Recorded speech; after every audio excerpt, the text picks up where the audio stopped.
I call to order the Lakewood City Council study session of October 17th, 2016 at 7 p.m. Will the clerk please call the roll? Paul. Here.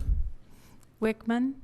Vincent. Here. Roybal. Here. Harrison. Here. Johnson. Here. Shakti. Here. Abel. Here. Coop. Franks. Gutwein. Here. You have a quorum. All right, thank you very much. So I'd like to open public comment on the presentation that we have before us tonight. I see nobody has signed up to speak. Anybody in chambers wish to speak, Ms. Duffy? All right, with that, I will close public comment and we will move into our item 3, which is presentation, proposed amendments to the zoning ordinance. And I think we'll have a nice background by Planning Director Paul Rice, who's going to walk us through a little bit of the history and bring us up to date. So good evening and welcome. Planning Manager, under the Planning Director, who is also here, Travis Parker.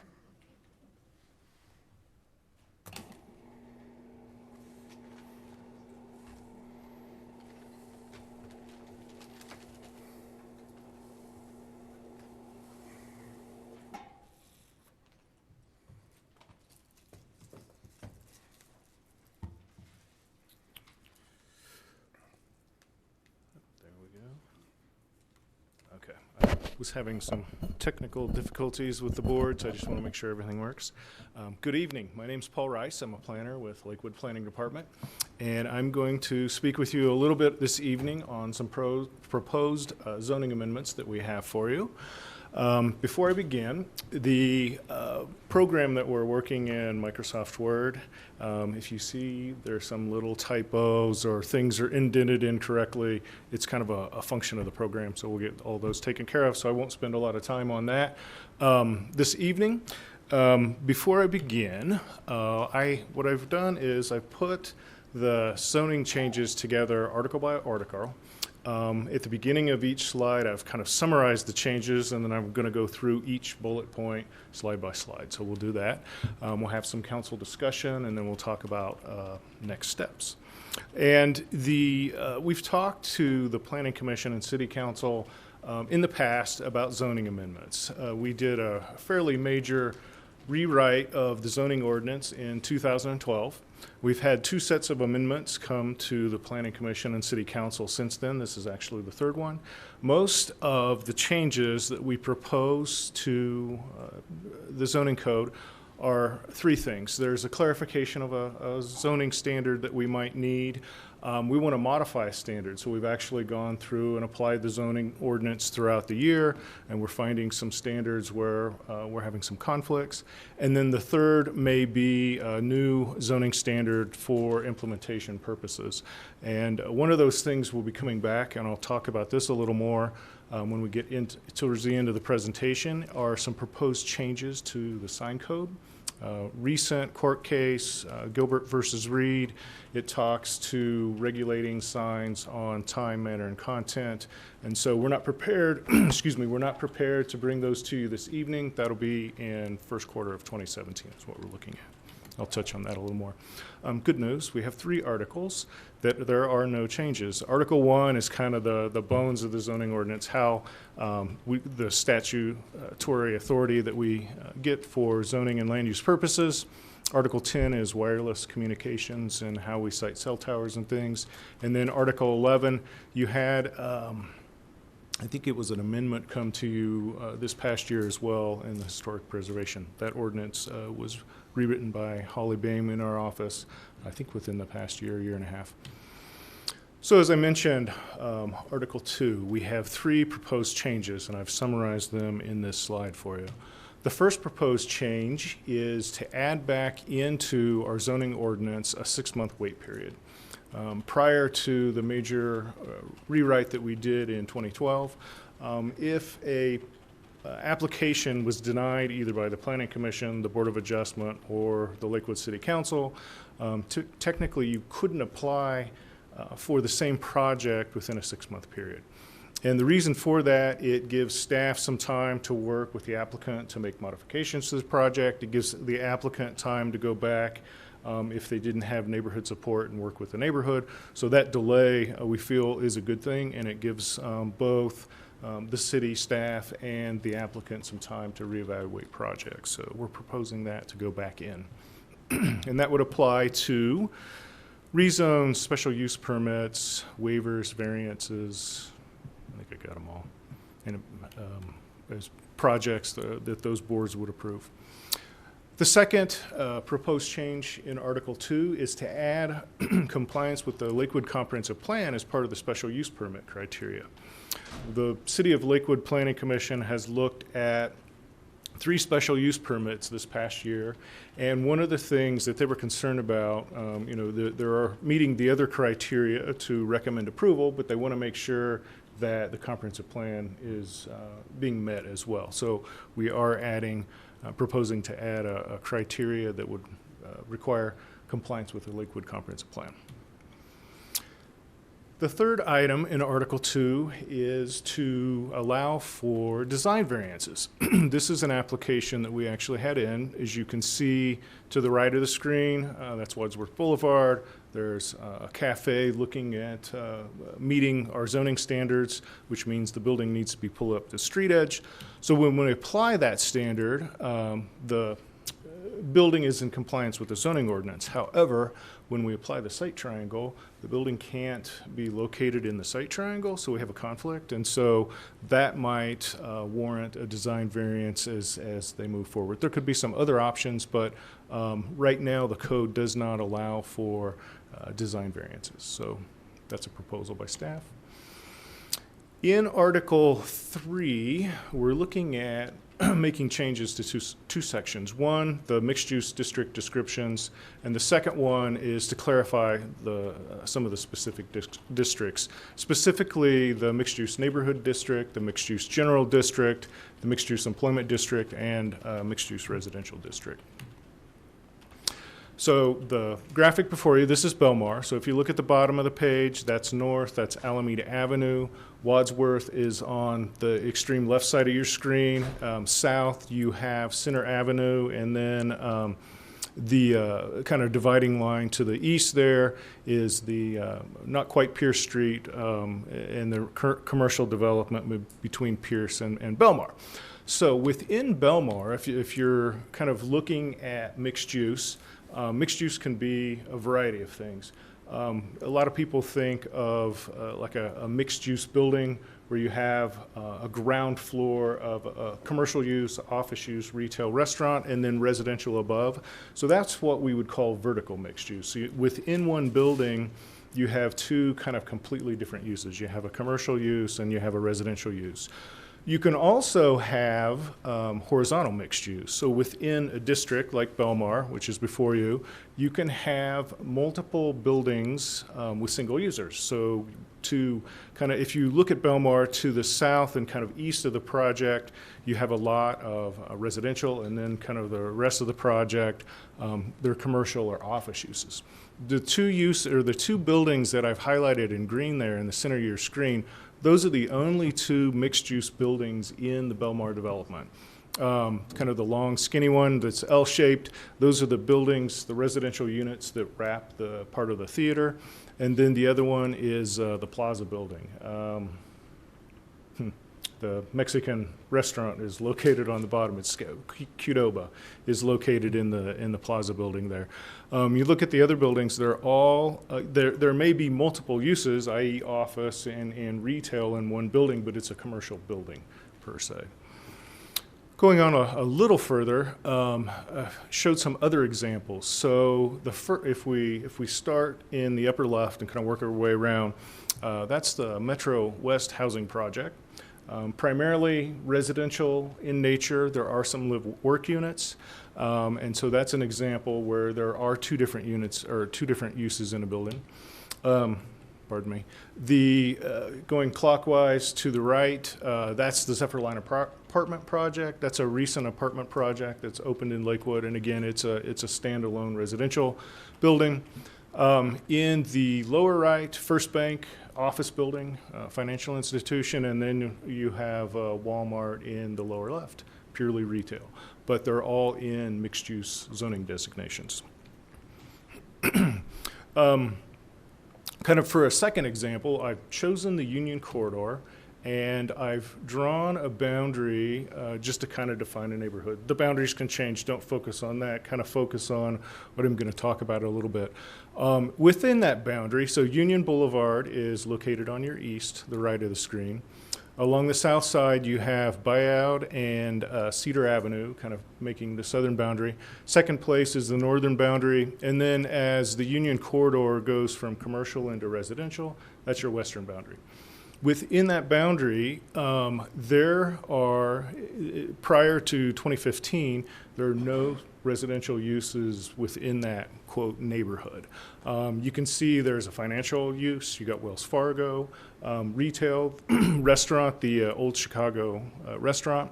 You've got the Loaf and Jug there as well. So there's a variety of commercial and office uses within that, quote, neighborhood.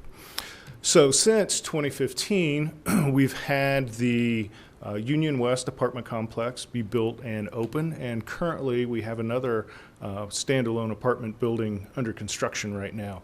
So we've added 2 residential buildings to that neighborhood, and so you start to kind of form those mixed-use districts, not necessarily in a single building, but in, you know, kind of a block by block or neighborhood.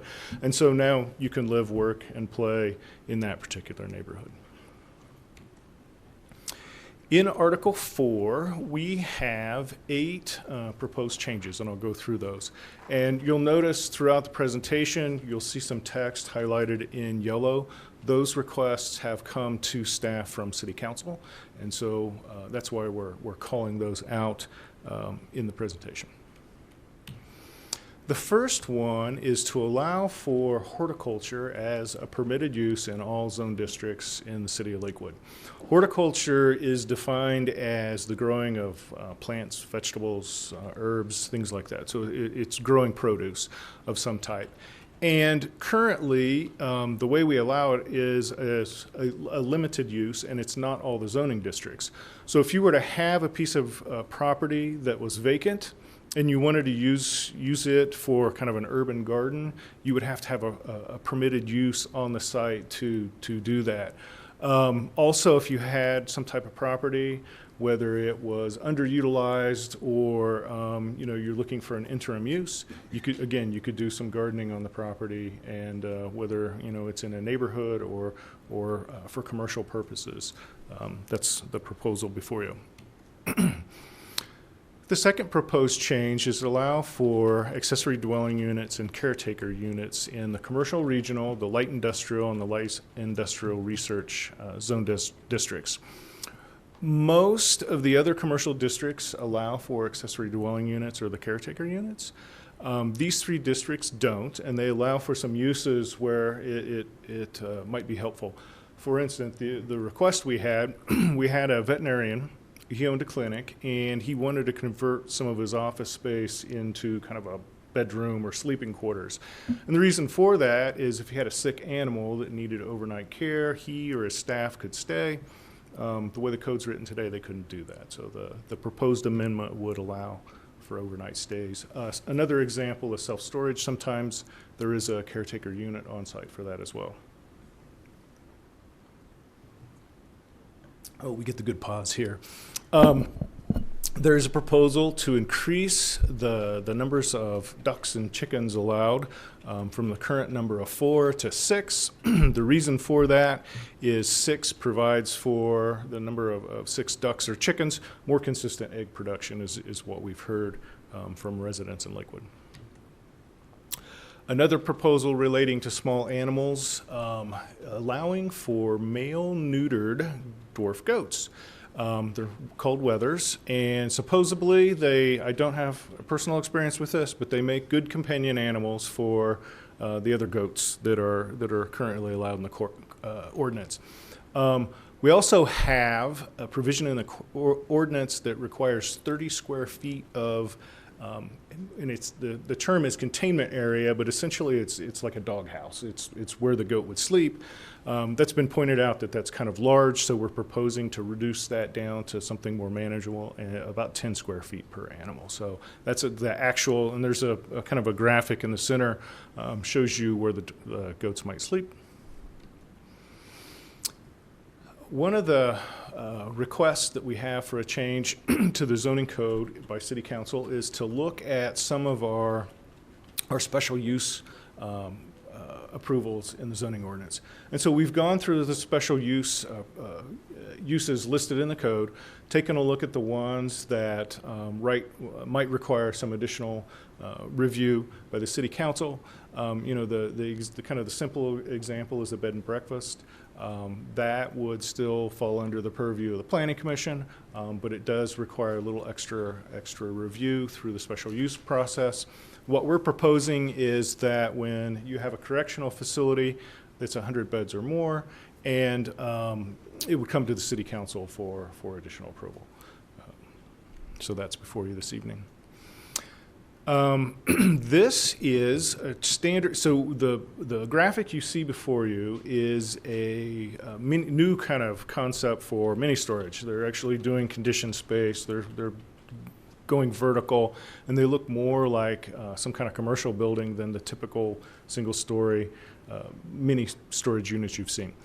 The Planning Commission has looked at a couple of these, and in going through that process, one of the things the Planning Commission has been requiring is ground floor commercial. The building be designed to accommodate ground floor commercial on the first floor. So they're proposing some standards as it relates to height and depth in a certain percentage of the building. This is a concept that the Planning Commission has approved, and it'll look fairly similar to this. So, but when you have the facility facing a public street, they felt it was important to activate the ground floor. This is east of Kipling, on the south side of Colfax, next to the Art Frame Shop. If you've been up there recently, it's not built, it's under construction. The next proposed amendment relates to what we're calling short-term rentals. We've taken a look at some of the other communities in the metro area, and the terms they're using are looking at short-term rentals, and so we're proposing to add some standards that address that. I did a little research on what that actually involves and entails. For instance, Airbnb, in my research, stands for airbed and a breakfast. And the gentleman that started Airbnb in San Francisco, they rented 3 air mattresses to some people that were in town for a conference, gave them breakfast, and there's your concept. The other one, VRBO, is vacation rentals by owner, and that is established in about 2005. And if you're looking to go on vacation, you have a house, and you wanna rent your house while you're gone, or rent a house where you're going, you can use either one of these companies to do that. The primary difference that I found between the two, all the transactions under Airbnb happen through Airbnb, whereas the VRBO is kind of an advertising. There's a commission that you pay for to advertise, and then they hook the property owner and the client up, and then they take care of the transaction. So the standards that or the supplemental standards that we're proposing for short-term rentals, there would be allowed in single-family zone districts. You have to live there. It's going to be your primary residence. It's operated by the owner, so you don't have somebody come in and operating it for you. The maximum stay would be 30 days. You can't do it out of a mobile home, an RV, or a travel trailer, so it's your house. No employees other than who's living there. And you can only rent to one group at a time. So those are the supplemental standards that you see in Article 4 this evening. In Article 5, we have 7 proposed changes for you. The first one was more of a clarification. Where do you measure a setback? Is it from finished materials or foundation? We measure setbacks from foundation, so we're kind of clarifying that. consistent over the course of the years. It's been measured from either the foundation or the finished materials. This will create, hopefully not create any nonconformities if they're meeting the setbacks. This proposed amendment was an oversight on staff in 2015. We changed the definitions for lots and yards. When you have a lot with one front yard, you automatically have a rear and two sides if we're talking about a fairly square lot. When you have two street frontages, you would have two front setbacks and then you would have two side setbacks. And that change we made, and we're implementing it in the text in the zoning code. However, we missed it in the chart in Article 5, so we're proposing to take that out. Another one we looked at was accessory dwelling units. The intent was, so the primary residential structure is allowed to a height of 35 feet. Accessory structures are 20 feet, but if you had either a detached accessory structure or maybe something you were putting over a garage in your backyard, we wanted to make sure that you could do that, and so the proposed height was 30 feet. So we're proposing to amend the height. I've lost my voice with a cold, and I apologize. The next standard is, how do we define a second story? So in our transit context, some of the districts require that buildings be a minimum of 2-story in height. The same thing here in kind of downtown Lakewood. The mixed-use core urban district requires a second story. And so what does that look like? And we have a good example across the street over at Alameda and Wadsworth with the Walgreens. They were required to do it. They chose not to finish the space when they built the building because they didn't think anybody would rent it. And what they proposed technically met the ordinance, but one side looked better than the other. So if you look at the graphic highlighted in orange for you, running from left to right at the top, that space is about 24 feet wide, and it provides the second story along Wadsworth Boulevard. And so it's not real functional. It's kind of a glorified entryway. There's an elevator in there in the reception area, but it's kind of long and skinny. However, if you turn the corner and look at the piece running north-south, that starts to get closer to a dimension that's really functional. That's about 44 feet wide, and they have an office. They have a medical clinic in that facility now, and so it's kind of a good thing. So what we're proposing, that if you have to do a second story, right now it's half the width and or depth of the building. The example, the built example, this is the Wadsworth frontage that's a little skinny, and then you have the Alameda frontage, which you have the clinic in. The other standard we're proposing to change is the minimum ground floor commercial depth for a retail space. We found that the retail businesses, right now it's 60 feet, which is kind of deep. It is a standard. There are a lot of spaces that are built to that deep, but you also have some other businesses that aren't quite as deep, or if you turn sideways or on a corner. So the community, the development community, has asked for some variation. So as you see, the 7-Eleven at Pierce and Alameda is closer to the 40-foot depth than the 60-foot depth of the building. This other one is kind of interesting. So in our mixed-use residential districts, there are two that have minimum residential densities. I think they're either 10 units per acre or 12 units an acre. And so we have, and a lot of these are located in Northeast Lakewood. So we've had a project come in. This happens to be a duplex. It's highlighted in orange.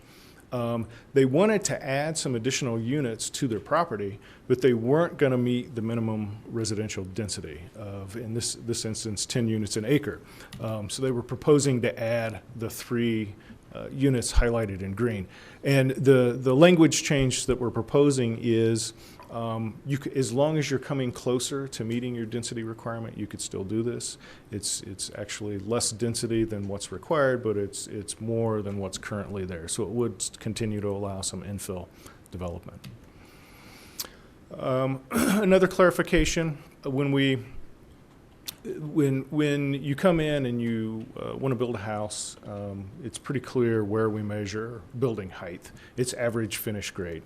And so that wasn't clear with the accessory structure, so we're proposing language that clarifies that. So it's the same as any other residential building. You measure it from the average of the finished grades for the property. In Article 6, there are 4 proposed changes. The center 2 I've highlighted. You'll see it says Article 7. These language changes that we're proposing in Article 6 will be the same thing in Article 7, so I won't talk about them twice. I'll just point them out for you, but I'll go through these as well.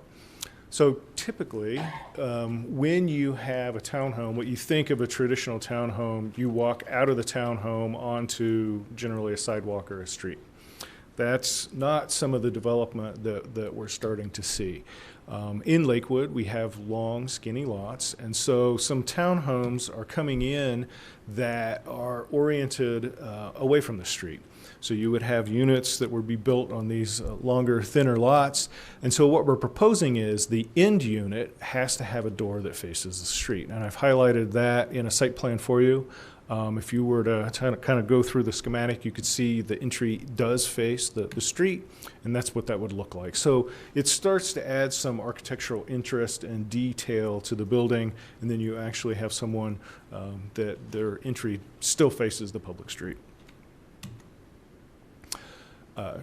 We have in our zoning ordinance requirements that you build trash containers, but not necessarily recycling. So we want to encourage that. So we're proposing some language. It's going to be designed to accommodate both trash and recycling facilities. Using the same graphic, talking about townhomes again, if you look to the graphic to the right, then you kind of see the yellow box there. This is kind of the area I'm talking about. So when you have those long, deep lots and the townhomes kind of parallel the property line, you start to end up spaces with these kind of narrow spaces. This is a project from Denver. You walk out your door, there's a sidewalk, and you walk right into a fence. We don't really want that to happen. If you were to put a series of these in a row, our standards would require that there be landscaping and a sidewalk and a minimum building separation. And so we want to make sure that that happens if a development like this were to come in and it's adjacent to a property line. So we're actually increasing the setback a little bit to accommodate some of our other standards. In Article 7, we allow recreational fence heights of up to 10 feet.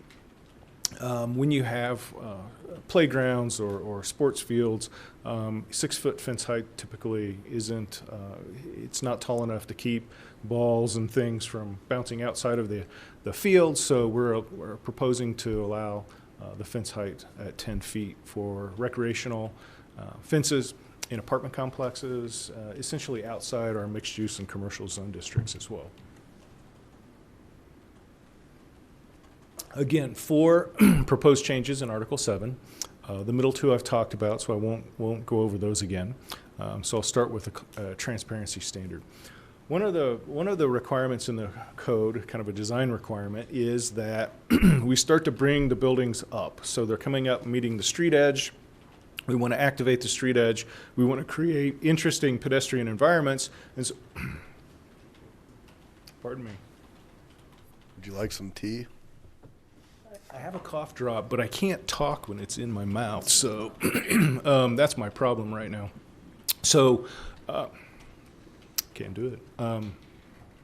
The required glass, so doors, windows, glass, so that you actually see in the structure. And so the language changes are specific to transparency and what you can see in a building. The other proposed change in Article 7 would be we wouldn't allow car washes in our transit areas. So we have the transit district out at the Denver Federal Center, out at Oak Street Station, Wadsworth, and Sheridan. And typically those areas, we're focusing on alternative forms of transportation, whether you take public transit, you cycle, something else. You know, those areas all have parking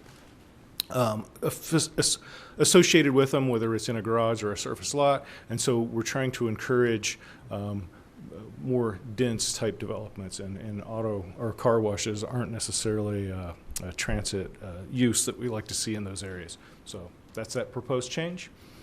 In Article 8, we have five proposed changes. One of them deals with how to calculate parking requirements for an auto dealership. And essentially, the way it works is you take the size of the building for the auto dealership, and then you can use your minimum and maximum parking requirement, and then you double it, and then that'll allow for your display facility. So it's not quite that clear in the ordinance. We're proposing some text language that would change that. StoreQuest, this is actually in the larger metro area. However, I mentioned Planning Commission looking at special uses for this new mini storage concept. We had a lot of bicycle parking. These things are relatively large. They're, the three that we've looked at were 100,000 square feet or more, over 3 stories. And so to require the amount of bike parking that we did was a little excessive. Most of these storage facilities that you go to, you're in a truck or a vehicle of some type. You're not necessarily riding your bike to store stuff. So there was some residents have looked at our parking standard for single-family homes a little differently. The intent of the standard was that driveways and parking areas on a residential lot, you can't be more than 50% of a side, front, or rear yard.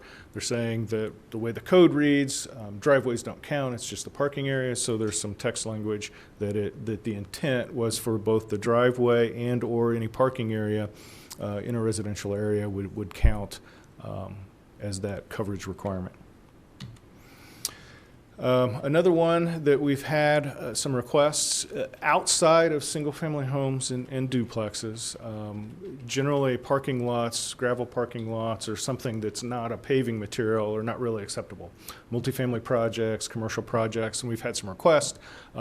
We've had some proposals to use either recycled asphalt or recycled concrete, and it's not really appropriate, so we're proposing to add gravel and other similar materials to the prohibition. Also, there's no direction in the ordinance to do with areas with small parking lots. So we have a development that 25 or more, there are certain standards, and then larger parking lots, there's certain standards. What do you do with the small ones? And so this clarification, if this site were to redevelop, we know how to apply our landscape standards, our site design standards as well. In Article 9, I've kind of pointed out the first bullet there. To explain this concept properly, I need the definitions from Article 13, so I'm kind of skipping ahead to talk about that. But I'll talk a little bit more about these 4 proposed changes in the next couple of slides. So presently, in the zoning code, we have a sign type called a digital display sign. And that covers all types of signs. It would cover what we're proposing to redefine as an electronic message sign, which you can see here, the Walgreens sign with the text advertising Halloween candy. And then we would also create a new definition that would define what an electronic video sign is. And this is the McDonald's up at Kipling and Colfax, and you can see it advertises more than text. It's video, images, text as well. And so we would, in Article 13, we would differentiate between these 2 sign types. And then we would add electronic video signs to the prohibited sign list. There's another example of an electronic video sign. The Planning Commission, as we were looking at standards, they found that these signs, these new kind of video signs, to be kind of offensive. They were distracting. The videos changed often. They were very bright, and so we're looking at some language that wouldn't allow that type of sign, but it still would allow the message centers as we're defining them. The other one is if you want a building identification sign and you have a 2-story building, It doesn't allow for that. It doesn't prohibit it, but it doesn't allow for it. It says to do a tenant identification sign, it's on buildings 3 stories or taller, so we're proposing to reduce that by a story. Also, wall sign placement has a maximum height of 25 feet, and so if you have an architectural feature that's a little taller, we're looking for some flexibility in wall sign placement, so that standard would change as well. What we tried to do when we wrote the zoning standards was keep everything together. So all signs would be in Article 9, all uses in Article 4. We overlooked one. The sign standards for road sign stand were in the supplemental standards in Article 4, so we want to move it so that it's with the signs in Article 9. 2 proposed changes for nonconformities in Article 12. The first one, you have a single-family home. It doesn't, if you're looking at the graphic, the home to the south and kind of the orange box points out where that setback is. The home doesn't meet its current setback, but it wanted to do a vertical addition. The proposed language change would allow that, and there's kind of a before and after example of a house that did a vertical addition. The other one is non-conforming signs. So if you look at the Conoco sign to the left, it's an existing non-conforming sign, you want to replace the face. It goes from Conoco to Village Pantry. If you replace the face, you could and stayed within the existing sign structure, you could do that. However, what you couldn't do is you couldn't add any electronic components to the sign, whether that would be an electronic message sign or a video sign. You would have to, it wouldn't be allowed. The sign would have to conform with the new sign standards. As I mentioned, in the definitions, I've talked about those. We're proposing in changes in Article 13 to clarify what those 2 sign types are. And the last proposed change is to the Lakewood Municipal Code, Title 1033.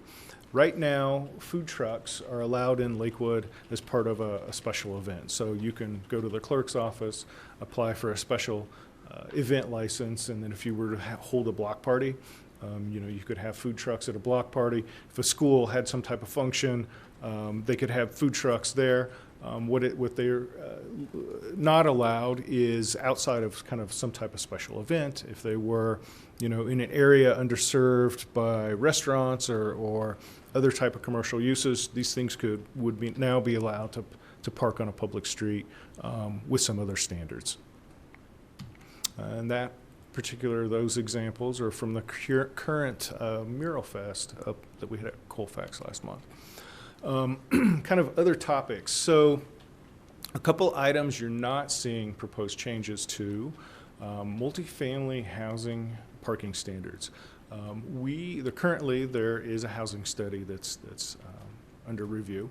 And what we're hoping to do is get some direction from that housing study and come back to you in 2017 with some revisions to the parking standards if they're warranted.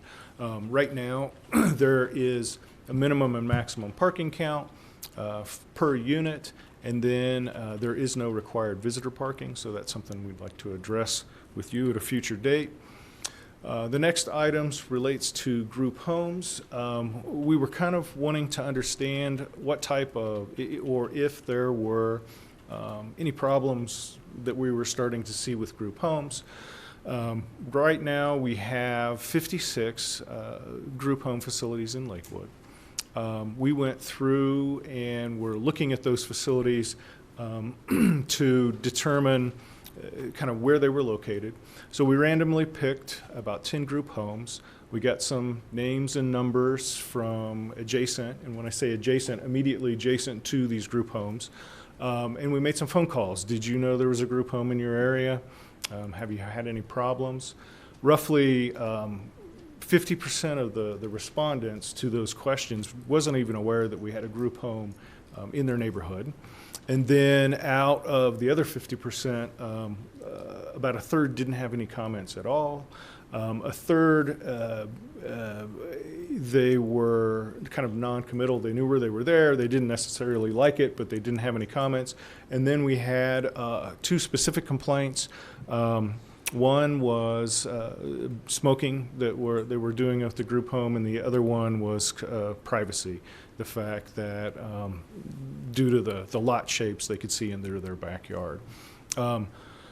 So we didn't find that we were getting a lot of complaints from the neighbors, or they were uncomfortable with group homes in their neighborhoods necessarily.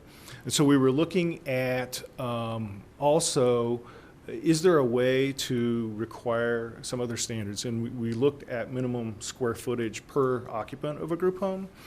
And one of the things we found, so if you were to have a group home of 8 residents, and you required 300 square feet per residence, that group home would be about 2,400 square feet in size. And it may be a little larger than what you might find in a neighborhood. And so we could force, if we picked a number, we could force kind of larger group home, or the group home to get larger than maybe what they need to. And then we looked at the state standards. And right now, as part of the licensing requirement for a group home, a single occupant bedroom requires 100 square feet. And then if you were to do a double occupancy, you have to have another 80 square feet per resident. So, and that does not count closet space and so forth. So the state at this point in time is kind of regulating, if you look at their guidelines, common areas, bathrooms, and bedroom sizes in these facilities. The next kind of question we had that we don't have a response this evening is looking at some additional design review for large multifamily projects and what that might entail. It might entail some changes to our standards within the zoning ordinance itself. It might be some other group. The Planning Commission may be involved, but some additional layer of review for these larger multifamily residential projects to ensure the quality of the design so that they look good and then they fit. And then I mentioned this a couple times. We are looking to come back to you in 2017 with a major rewrite of our sign standards.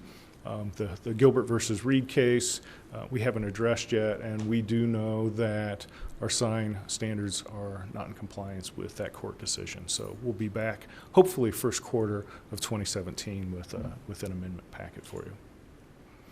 And that concludes my presentation.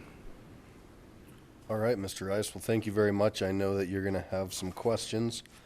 If I may, please ask the clerk to unlock myself, Councilor Wickman, and Councilor Shakti. That'd be great. Thank you. So before we dive into questions and comments, just want to make sure, and this is going to be critical because of how large our body is directing staff, that we want to make sure that we have a group direction to help make that easier for staff to understand the clarity of it. So if there's something that a council member wants to see done or see changed, we need to make sure that we have a majority of folks on council that want to see that go forward, and that'll really help staff keep track of things. So I'm going to kick off with a couple different questions, and I'm going to start with signs, if I might. And I guess since we are going to be redoing, I think for some of our areas that might be offset from a major thoroughfare, the sandwich board signing can be challenging because you have to be within a certain amount of feet from the actual building, whereas you might have a main street and then a secondary frontage road, a parking lot, and then the building. So that sandwich board can only be right up against there. And I know that's been a challenge for some of our smaller businesses. And then I guess the two questions I have about the video signs, one is, and I don't know if this is really the forum or if we're going to redo this, but if you're not allowing digital display, so essentially you're saying a non-conforming sign can change if they keep the structure, but if you have manual numbers, say for gasoline per gallon, we're not allowing those folks to add a digital display. And it seems to be kind of backward and tough on a small business who just wants to plug in a digital display rather than going out every day and changing the sign, the gas display. So, and my question, I guess, on that part is the video imaging. What was the decision onto why we would not allow the videos versus just digital words? So the Planning Commission was looking at signs as part of their retreat, and they found the signs were distracting. A lot of them, there weren't any. If you also didn't regulate brightness, they could be very overpowering, and we have some good examples around the metro area. And then the other thing is the frequency in which the signs were displayed, and then the content that what they were doing. They just felt they were very distracting to drivers. All right. So along again on the signs, the sight triangle, we said that we're willing to take a look at sight triangle for structure. Are we willing to do that for signage as well? Yes. Okay. Airbnb, are we collecting lodger's tax?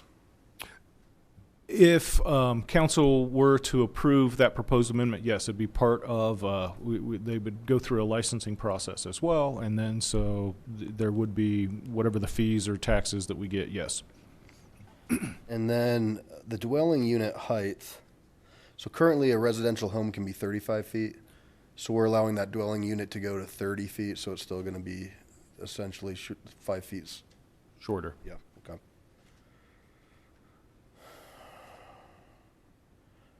I appreciate, and this came from one of my colleagues up here to my right, the Planning Commission, you know, the special use permit for correctional facilities.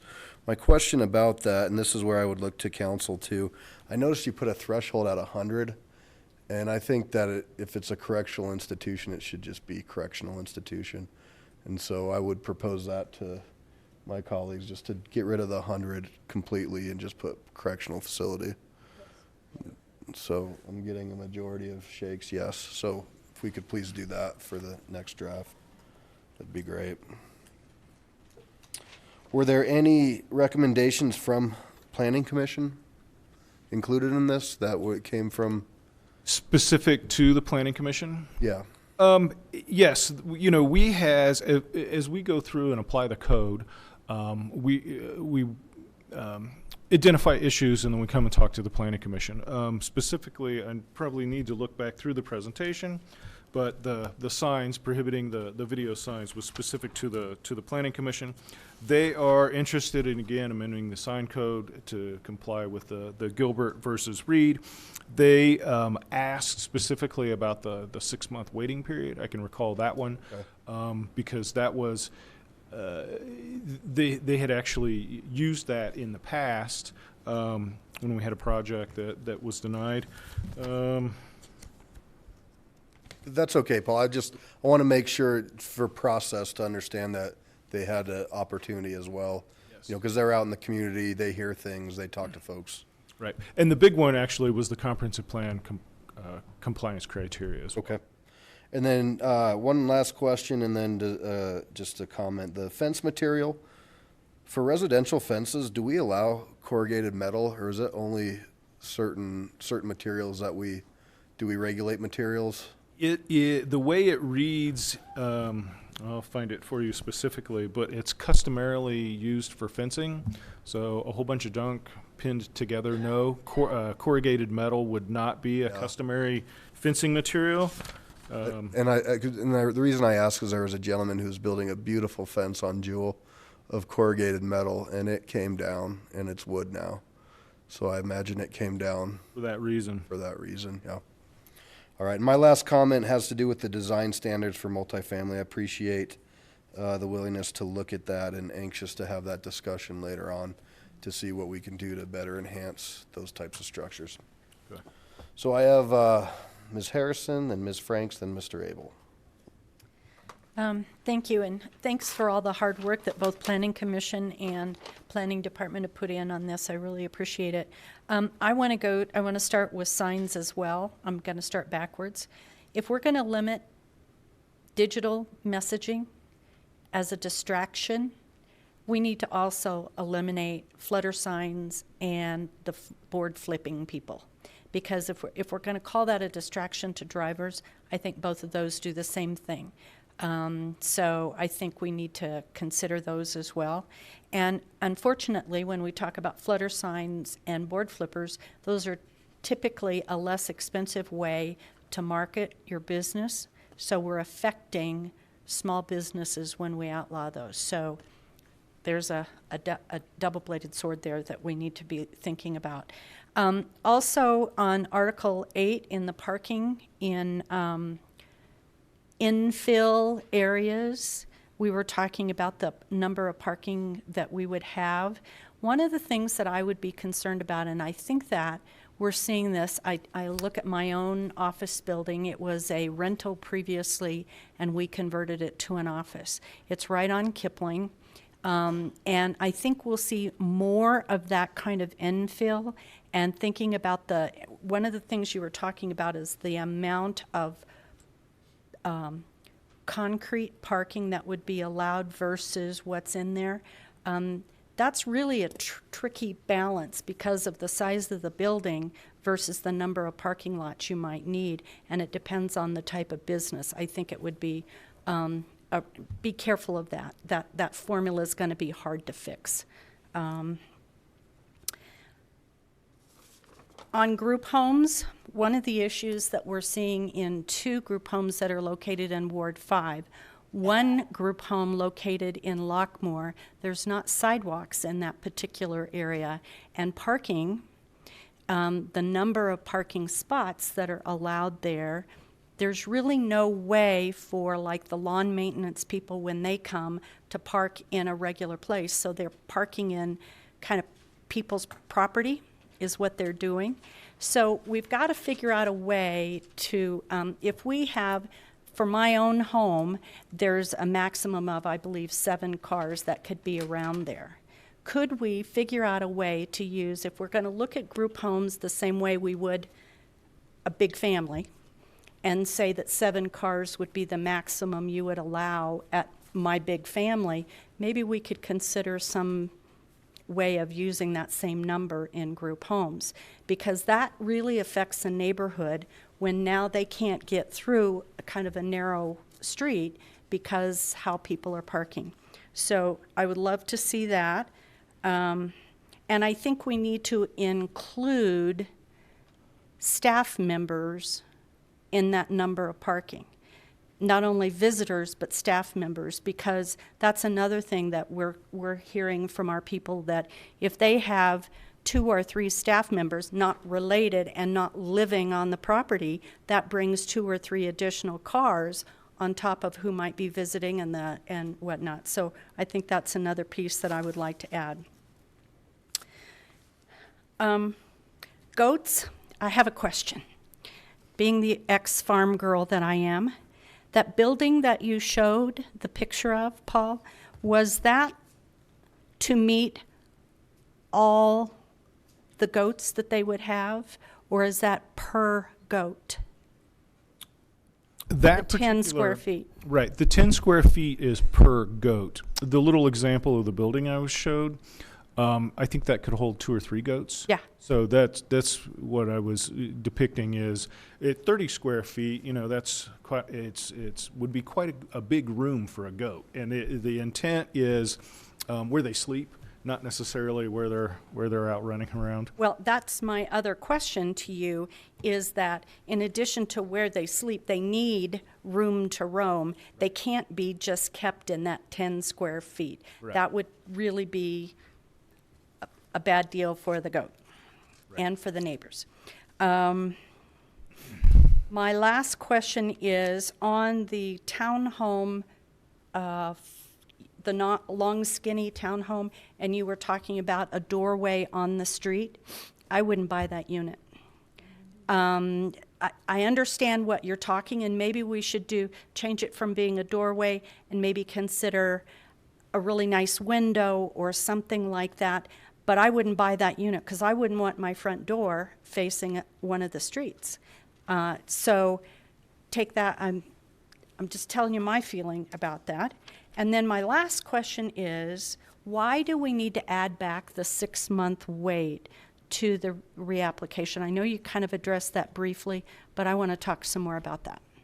If I'm able to make arrangements and meet what the city asks for, why do I need to wait 6 months? Because time is money to somebody that's trying to create a new business. Right. And the 6-month wait is not for necessarily a new project. It's coming in and presenting the same project after you've been denied. So essentially, the applicant could come in with the same request over and over and over. And what we're asking for is that if they want to do that, there's a 6-month lag before they can resubmit. But you are correct. If the applicant were to change the project, they wouldn't necessarily have to wait 6 months to resubmit for any of the variance, the rezoning, or special use permit. Okay, and my last question, please, please, please consider putting in traffic circles more frequently in existing developments. And one of the ones I will give you as an example is the McDonald's on Green Mountain. When that was put in, I kind of said that that was going to be a traffic nightmare because people don't know how to turn. And sure enough, it is a traffic nightmare.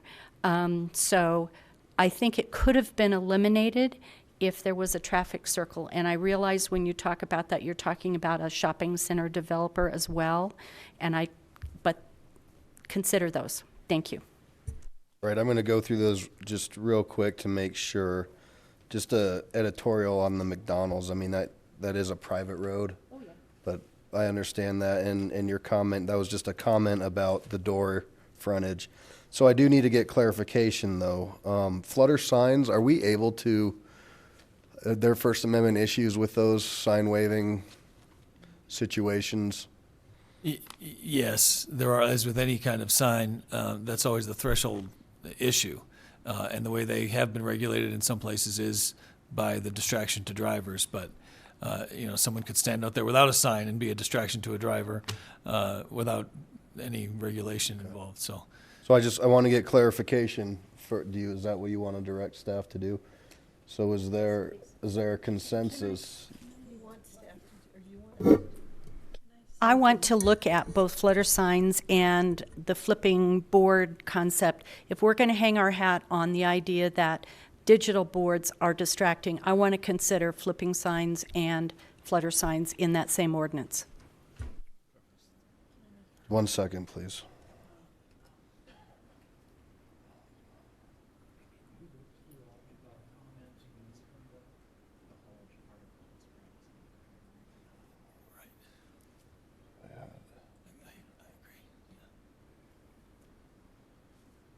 All right. There's a couple different ways. People want to comment on that. So I'm just gonna keep track of these and we'll come back at the very end. So the sign waving is something that you want to talk about. And the group home, is that something that we can continue to have that conversation about as recommended by staff? Yes. Okay. All right. So now I have Counselor Franks. Can I comment? No. We'll wait till then. Thanks, Mayor Paul. I guess the first question I had is, what is the timestamp on the packet that is up online right now? It seems to have changed since I first looked at it, so I'm just trying to understand, was it updated after it was first posted? I believe so. It was Article 4. The version that I had sent over did not contain the supplemental standards for the correctional institution, and so I had to send Michelle an updated version of that. So yes, it did change. Okay, I would definitely make a request that then we start date time stamping what goes up there, because there would be no visibility to that and feeling a little caught off guard of new information in there. So we certainly need to do that, and I would encourage you, if it goes up and it changes, then we date time stamp it. The second thing I wanted to go over is the mixed use district descriptions. And the first thing I want to comment on is I'm just always concerned about process and language. And the first thing is where it says, at the request of the city council. I find that misleading, because there are those of us for whom it wasn't a request, it was that we disagreed with the interpretation. And so I think that sets a different tone. and then so for the changes to come. So I think that we should refrain from at the request of City Council unless you're going to name who requested that, because again, there's disagreement there. Did want to talk about the understanding what it means by districts. So for example, as you guys know, the 250 proposed apartment complexes was on a MES that is a standalone and independent. So how does this change? Does it take in account every mixed zone that is contiguous to it? Does MES stand alone? Help me understand how you're thinking of a district and what that looks like within a district. So in the example I used along the Union Corridor, the mixed MES zone district, if you look at how it's applied to a particular area, it may be a block or a couple of blocks. So what we were trying to do was to say that we're defining neighborhoods with these districts, and within these districts you can have individual buildings that are single or multi-use. And so that was the intent of the clarification to the district description changes.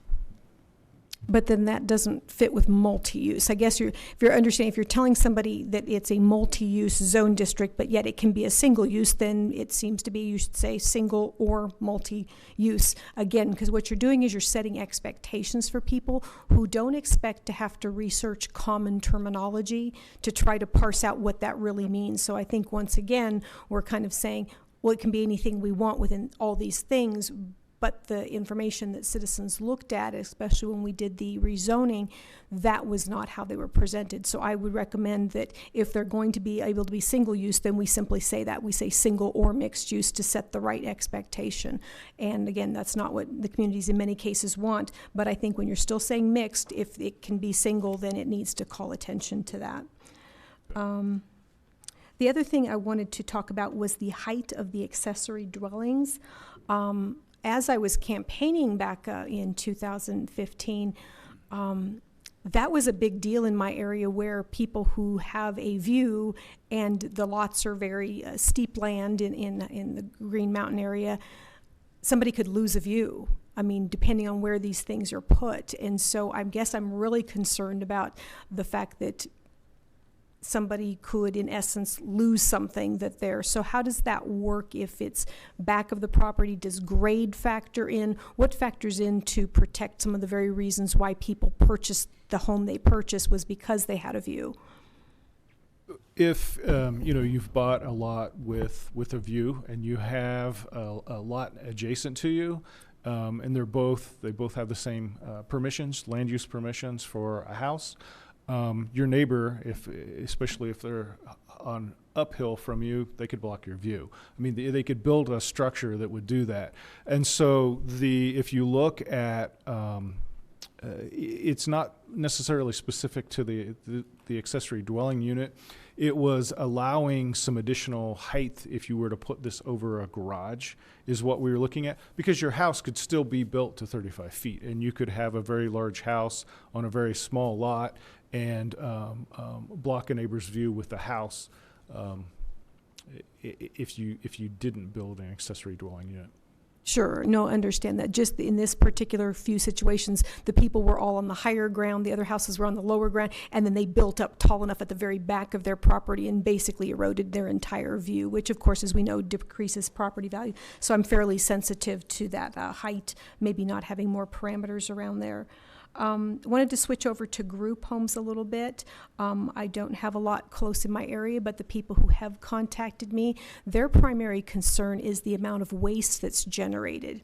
And then not having maybe facilities or places to store that where it does not become either a smelling hazard or doesn't attract anyone. So I didn't know if there was a way to require that maybe they have twice a week pickup. I know we have multiple vendors. Don't know how that works, but that was a huge complaint from folks, is just the sheer amount of trash that was being accumulated during a 7-day period.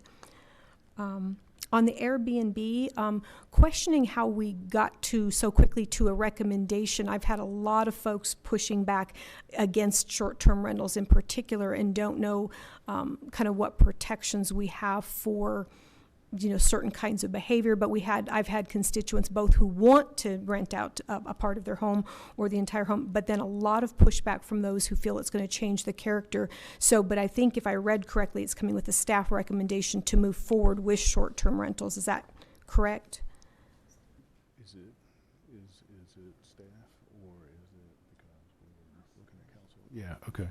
So, yes, what you're seeing in the packet, it's the staff recommendation. And what we did, there are a couple communities in a lot of the communities in the Denver metro area are struggling to deal with or regulate Airbnb or the VRBO. And so they've come up with some standards on how you do that. And one of the primary things people are looking at is it has to be your house, it's not a secondary house. And so the draft language that I put together for you is based on some of the other municipalities in the metro area and what they're doing to regulate these.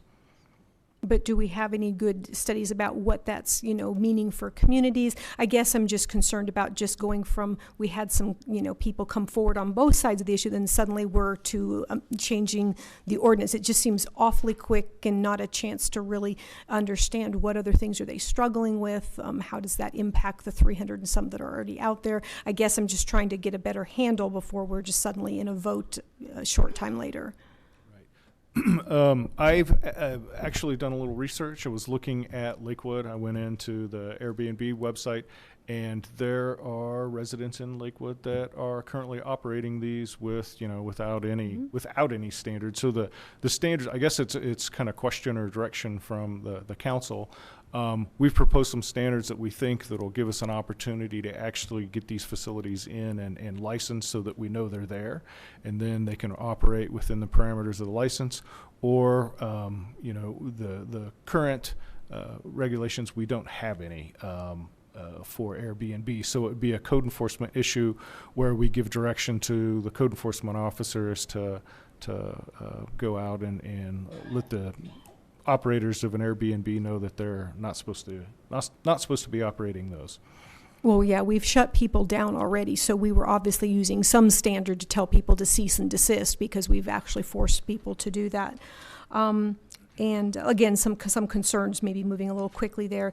And then on the chickens, I wanted to find out, that was another contentious thing as I was campaigning, and wanted to find out, have we had any complaints, or did the folks who had issues, it didn't materialize once they were able to live next door to somebody? And do we have a host of how many complaints there are, a number of complaints, and what those core issues are for folks? Right. So since the ordinance was adopted, so we actually, council went through and they passed the ordinance, and then we had kind of a waiting period, so an effective date. So the ordinance was effective April 1st in 2013, and so I used that as to pull my information. We had 9 complaints with bees. 3 of those were not related to what we term small animals, so what I'm talking about. So there were 6 complaints with bees in the R16 and R2 zone districts. And generally what they were finding is they had too many hives. They had 2 hives, or 3 and 4, so it was the number of hives. Most of the complaints were about the number of hives. With the chickens, there were 45 complaints total. 12 or 13 of those were in other zone districts, so there was a total of 32. And what I'm seeing here is they didn't get a permit, and they were supposed to. They had too many chickens. They had 5 instead of 4, and or they had a rooster, and then the rooster needed to go away. And then, here's one that says rooster removed. I'm not really sure what that means, but they did get rid of the rooster. and then Us farm people know what that means, but I'm just saying. So. And then, and again, this was in 2013. We had 1 complaint regarding dwarf goats, and it's because they had a large goat, not a dwarf goat. So. But we haven't had any other since. So what I had was 55 total complaints, and 39 of them related to the R16 or the R2, and most of those were not having a permit or too many animals. So really none related to waste cleanup, none related to noise, anything of that nature? Well, besides the rooster, we know the noise he was You know, making. I mean, here's one where they had to cut some weeds. This one, they had weeds and junk, so yes, they had to clean up some junk. But not all of them were their citations for cleaning up the property themselves. In fact, a majority of them were not kind of violations with Great. rubbish. Thank you. That's all I have for now. Thanks.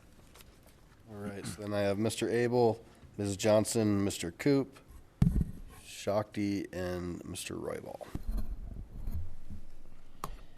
I'll start with some observations. I think more input's needed here. We didn't announce to the public that they could speak tonight.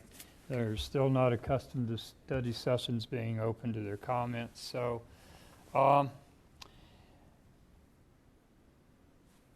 also there are items in here, major items, that didn't go before the Planning Commission.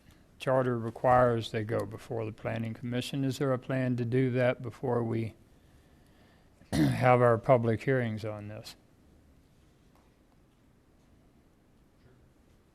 Yes, I think what we were looking for is some direction from the city council, and then we can take a revised amendment packet back to the planning commission and come back to the city council.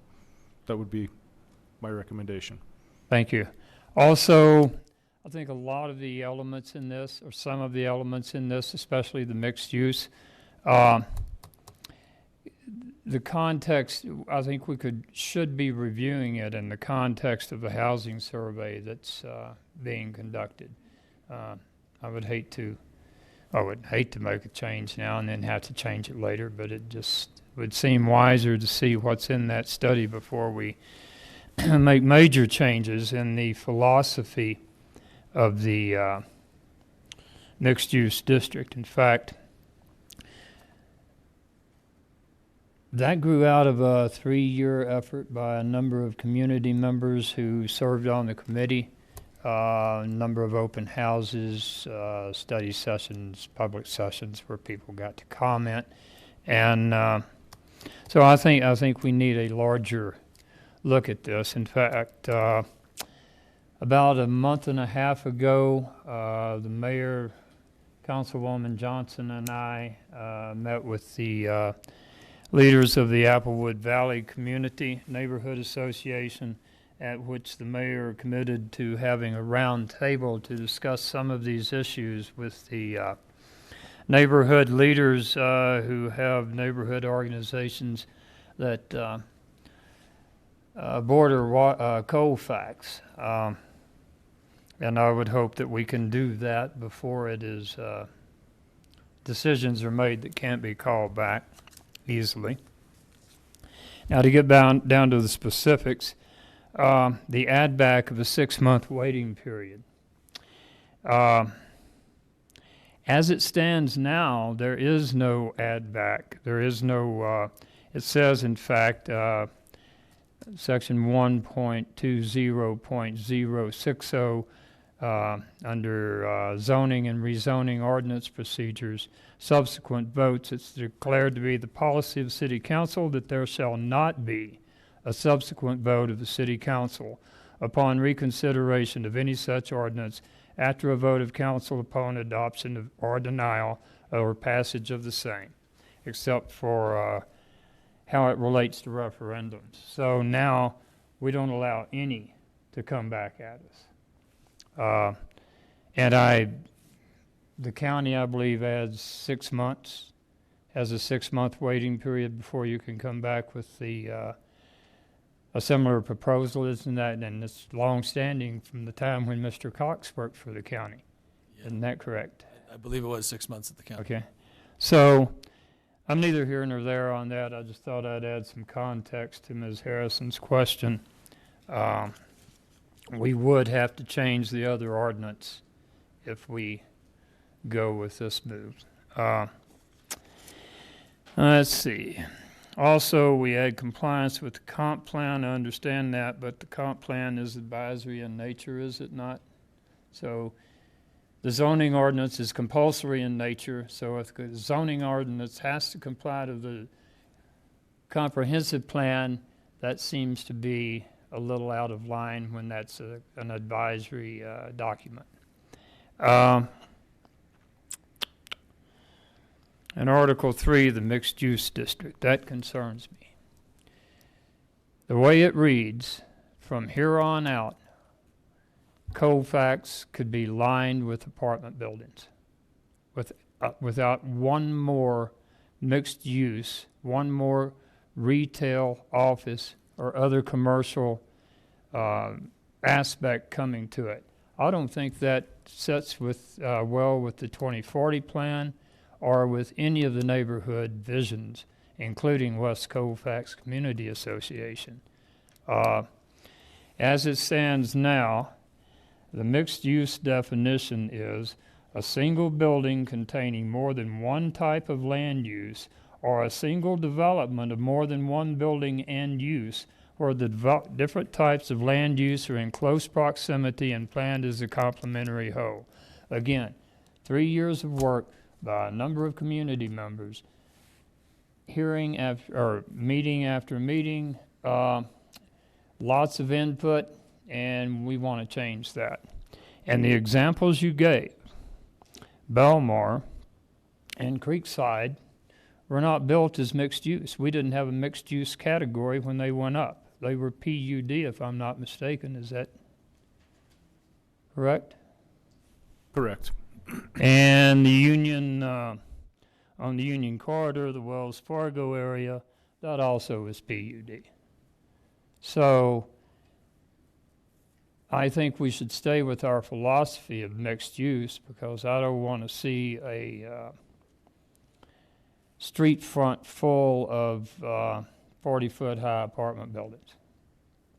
I'd like to see a chance for Colfax to redevelop in a more exciting way than purely multifamily residence.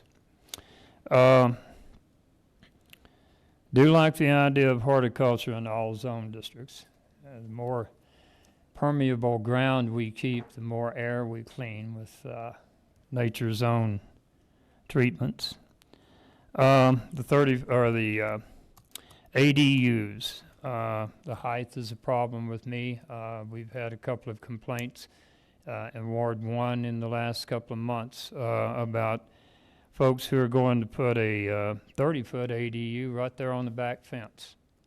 I think our setbacks are designed for, the new setbacks are designed with a single-story ADU in mind, and I think we're getting very obtrusive unless, in addition to the height, we can put some kind of transition zone in there or a larger setback that would reduce the wall effect when you look over your fence. So the current setbacks as they're applied, the accessory dwelling unit would have to meet the primary setbacks for the house. How much is that? Generally, it's 15 to 20 feet for the rear yard, and then somewhere between 5 and 10. I have to refer to each specific district, but 5 or 10 feet for the side yard, and then the front setback is fairly consistent at 25 feet. I thought the back setback was 12 feet and could be, you could get a variance of up to 20%.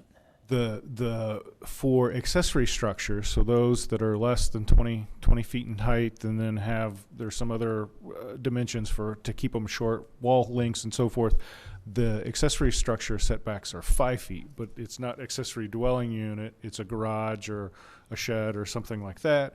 And so when we allowed the accessory dwelling units, we wanted to make sure that they didn't encroach on those rear and side property lines, so they have to meet the same setbacks that the house would have to meet. I do like the idea of more ducks and chickens. I once had a turkey in the city limits of Lakewood, but we have an ordinance that says you cannot slaughter a critter in the city. My turkey came to a tragic end accidentally. But when we're talking about egg production, eggs drop off after, or chickens or hens productions drop off after 3 years, 4 years. And I think people should have a way that they can cull them without taking them to Edgewater to do the culling.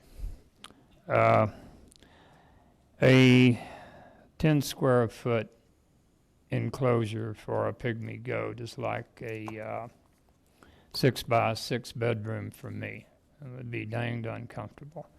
I think there should be something that we can work out for the goat's comfort between 10 square feet and the 30 that's required now. That's a 3 by 3 foot enclosure. So, as to whether weathers help with milk production, I would refer you to some dairy industry experts that would say no. The correctional use for the special use permits, I think that's, the mayor hit that right on the mark, any of them. And with Airbnbs, I was under the impression that Ms. Franks had brought that up, that we were going to have a study session on Airbnbs alone. The questions are huge, the issues are many, and they're all policy.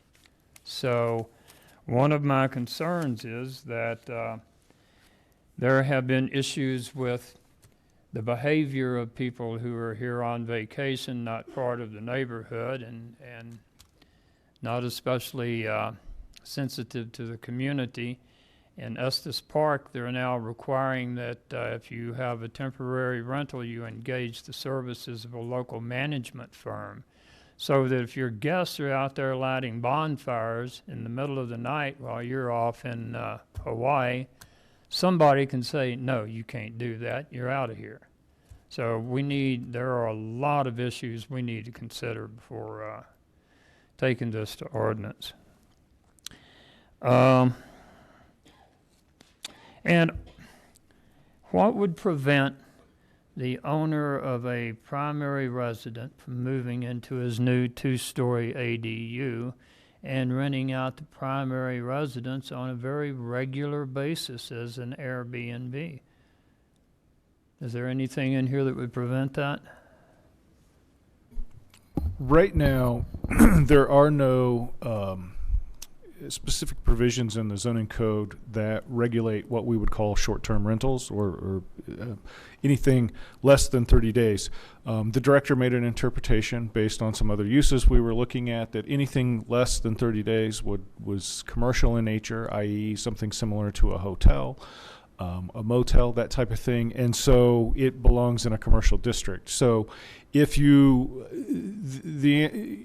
were to build an accessory dwelling unit and you lived in the accessory dwelling unit and long-term rented your house, i.e., with a contract and so forth, you could do that. If you were using it as an Airbnb at this point in time, you would be in violation of the zoning ordinance.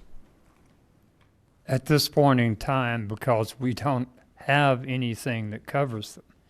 Under the new regulations, could that Airbnb become a 12-month times 30-day rental? I see Mr. Parker saying no. Why not?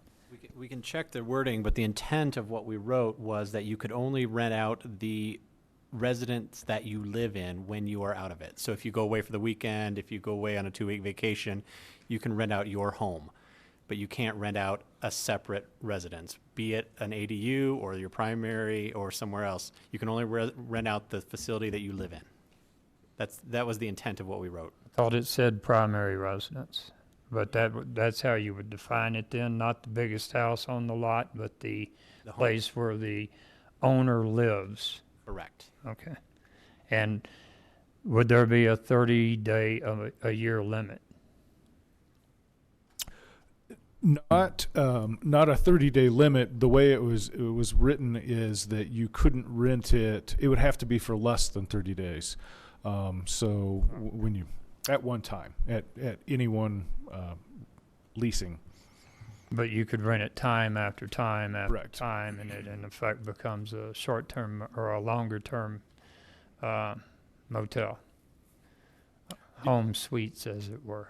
It still needs to meet the criteria for being the primary residence. So if you are renting it and you're not living there, it doesn't meet that standard.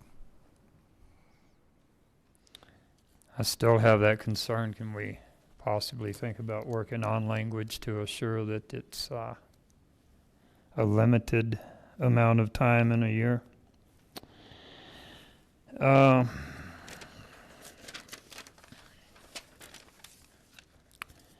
So corner lots no longer have a backyard. Correct.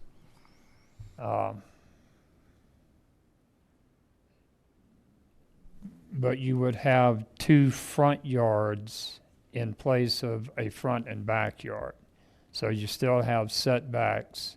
They would just be different setbacks. They would be front yard setbacks.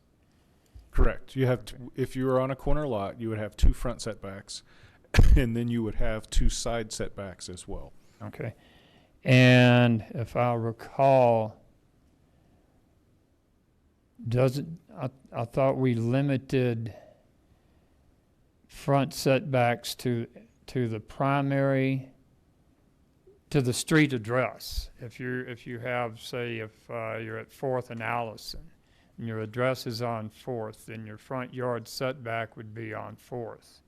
So we're changing that to put the second front back into the mix. No, so the way the code's written is wherever your address from would be your primary front, and then you would have a non-primary front. So the setback, and we were running when we were looking at this in 2012 when we were going through the ordinance rewrite. If you apply two 25-foot setbacks to a property, you're starting to shrink the lot to such that it's very difficult to build. And then you had a rear setback. So to allow for some flexibility, we looked at defining a primary front and a non-primary. So the one setback would be 25 feet. And then the second setback for the front would be 20 feet. And then instead of having a rear yard, the side yards are less of a setback, and so you would apply two side yard setbacks. And it just gave the property owner a little more flexibility in what they could do with their property. Okay.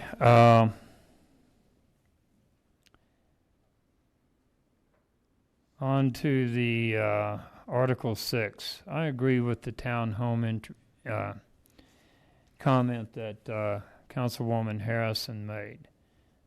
Instead of a front door, could we find some other architectural element that might break up the wall, but not require a front door on a busy street?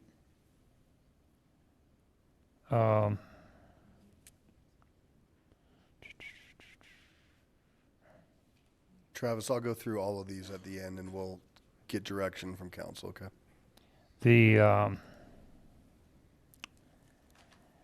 All of the sign information is a concern because of the Supreme Court ruling that you raised. I don't know how much of this would hold up under scrutiny in those guidelines, but I guess we'll be finding out soon.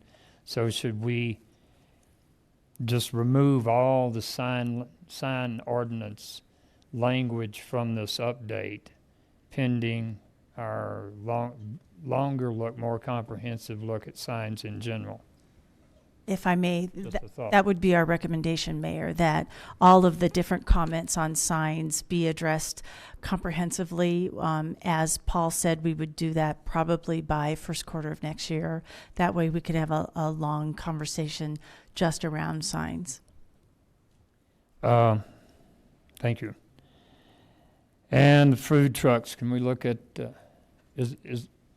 can we enable a permanent food truck courts in places like the Oak Street Station, the Sheridan Station, the Wadsworth Station? I believe so. the food truck standards we're looking at two things. What happens when they're on a piece of property, and then a piece of private property, and then what happens when they're in the public right of way. So if a property owner wanted to designate some area on their property for a permanent food court parking area, they could do that. The owners of the food trucks would have to have permission, and that's something they can't do right now. So, for example, in this shopping center, if King Soopers wanted to bring in a food truck, either for an event they held or to allow them in the parking lot, with the proposed changes, they could. I was thinking a piece of right-of-way, someplace where it publicly owned, where food trucks could pull up to and stay out of the way of traffic, but do their business and maybe attract more folks to the amenities around our stations. And then finally, group homes. I think group homes is a much larger subject, and I would like to see it addressed in a much more comprehensive way. I mean, we define type of group home by number of clients, and I don't think anywhere else in Colorado anyone uses the number of people in a home to define its type. If you do that, then you could have two group homes, one for 8 people, one for 12 people, side by side, and one for 6 on the other side of the one for 12. So that distance is to prevent clustering of the same clientele type, I believe. And as far as Ms. Harrison's question about parking at group homes, there's a table in our zoning ordinance that contains a specification for how many parking spaces per unit are required for residential group homes in our different zoning districts. For residential, I believe it is 5 per unit. So that would certainly be a generous amount of parking if we refer to units as bedrooms. If we refer to units as the group home themselves, then why are we saying unit instead of group home? I think that to be a bit misleading and concerning, and I'd like to see it more along the lines of Ms. Harrison's business. It's in a residential area, and I believe it's governed by the minor or maybe major business, residential business, and it those specify that you cannot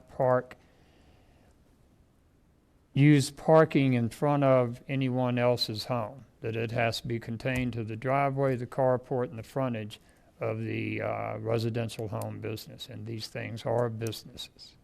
So either way you want to go, either make unit bedrooms or invoke the residential business restrictions on parking. And then my next page is blank, so I guess that's it. So a couple of things before we move forward. I want to maybe notch off a couple things here. Does it seem clear to council that we want to pull all the sign stuff out of this discussion and wait until the first of the year when we have a comprehensive sign discussion about all of it? Can we still make comments though? Certain, when it's presented by, or tonight? You can still make comments. I mean, if we could. Mr. Mayor, I think I agree with Councilwoman Vincent that let's talk it all out and get all of these ideas on the table and then see which ones we prefer and which ones we want to cast Go ahead, away. Shakti. So I'm concerned that we're not getting enough, that we're just sort of talking to staff and we're not getting enough feedback in general.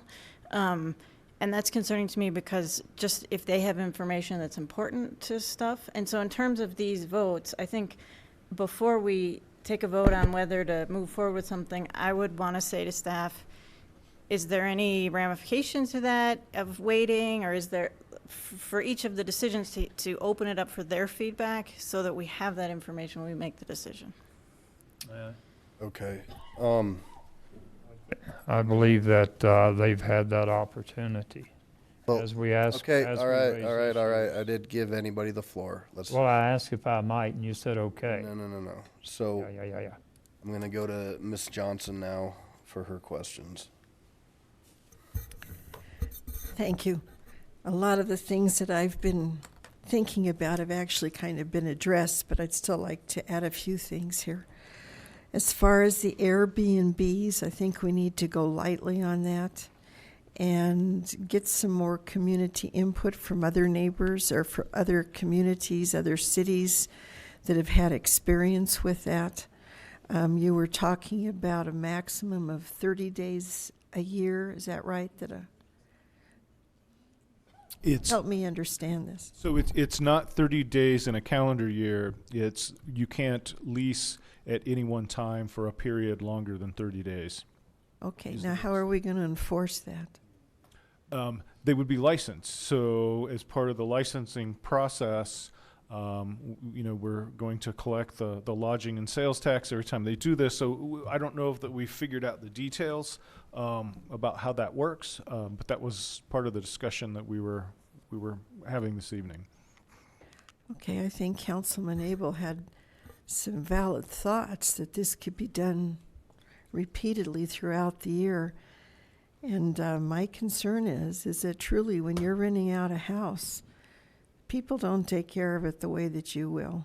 And it's going to affect the property values of the folks around you and the behavior in those places. It's very difficult to monitor that.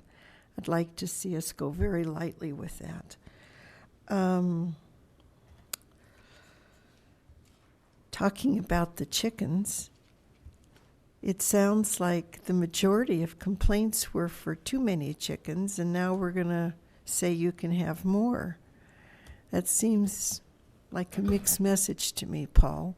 If most people were complaining because of too many, and now we're going to say, oh, let's go ahead and have more, that, I don't know, somehow that doesn't connect for me.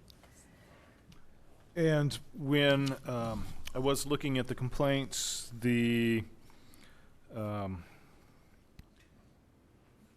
several of the there were some violations. We have one for 10 and one for 12, but most of the others, if they had too many chickens, they were at 5 or 6 chickens versus the 4 that we have proposed in the ordinance.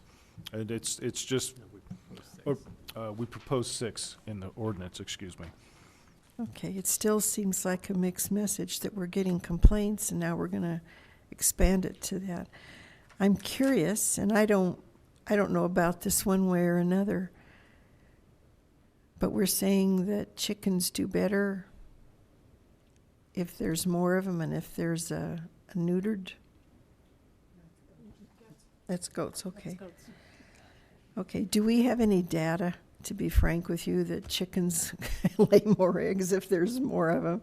I mean, No, are we and just doing this? It wasn't that there was an increased number of chickens to get more eggs. It's the fact that I think the way it is, they will lay 5 or 6 eggs, 1 a day, 5, 6 a week, so they take a day off.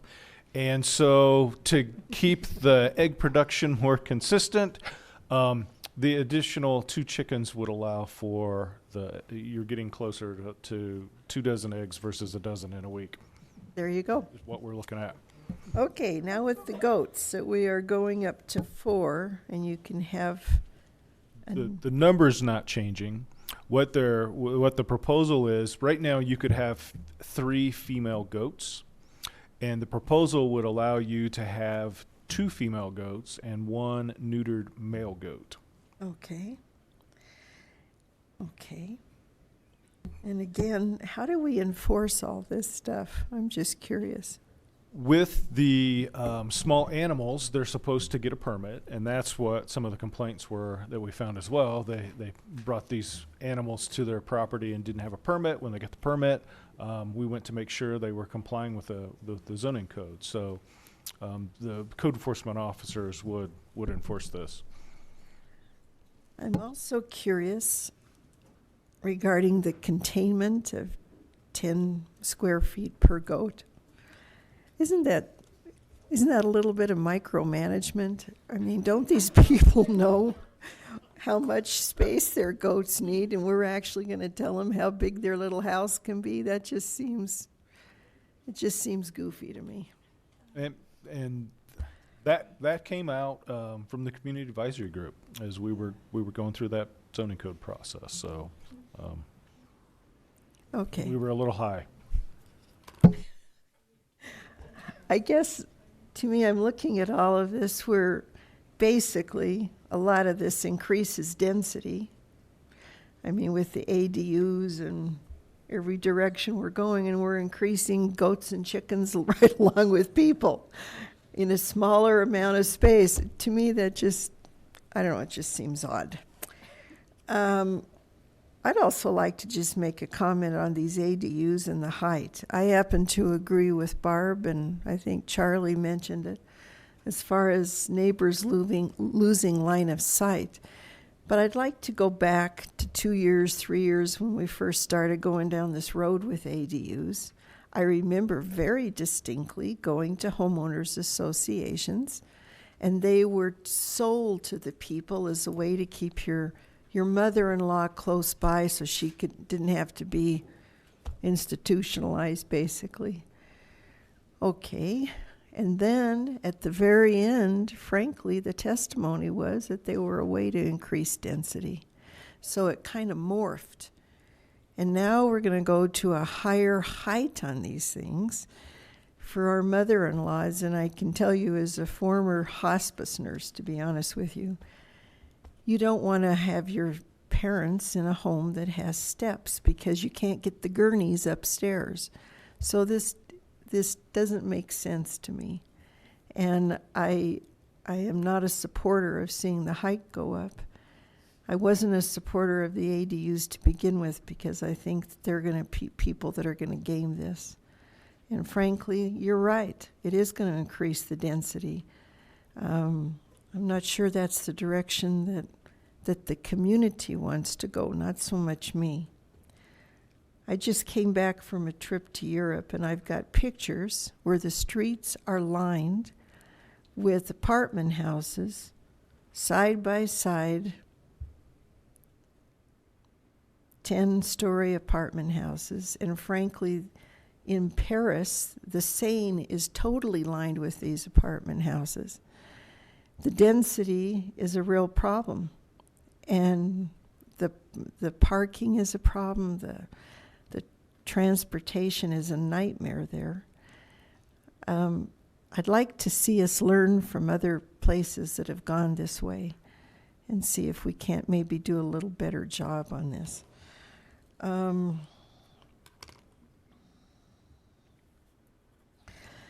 We've also got regulations that in transit-oriented development areas you have to have 2-story. There was a situation over there at Oak and Colfax where I think it's on the the southeast corner. Somebody wanted to put in a very nice business. They couldn't do it because the business or the building wasn't 2-story, and we were kind of fussing with them on that. There comes a point, and I'm trying to balance this out myself, with property rights of people that own a building and are trying to do something.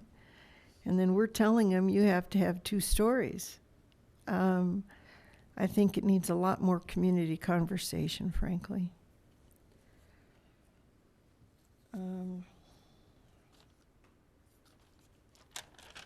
Shakti, you were talking about increased staff feedback.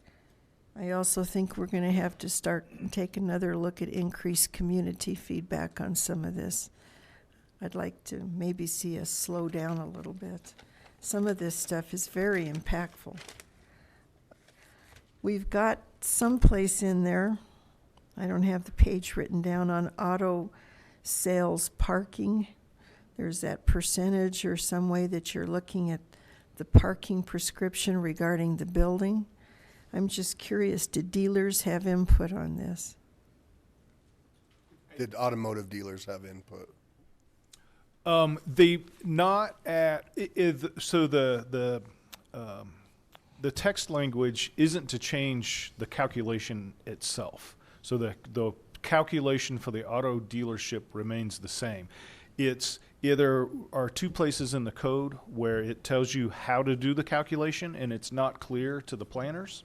And so it's a separation and just coming right out to say it. So at this point in time on this particular proposal, did the auto dealerships comment on it? No, but they did to do the calculation in 2012. In fact, Justin Adis, he's since sold his dealership, but he was involved in a lot of the community open houses and things back in 2008 through 2012.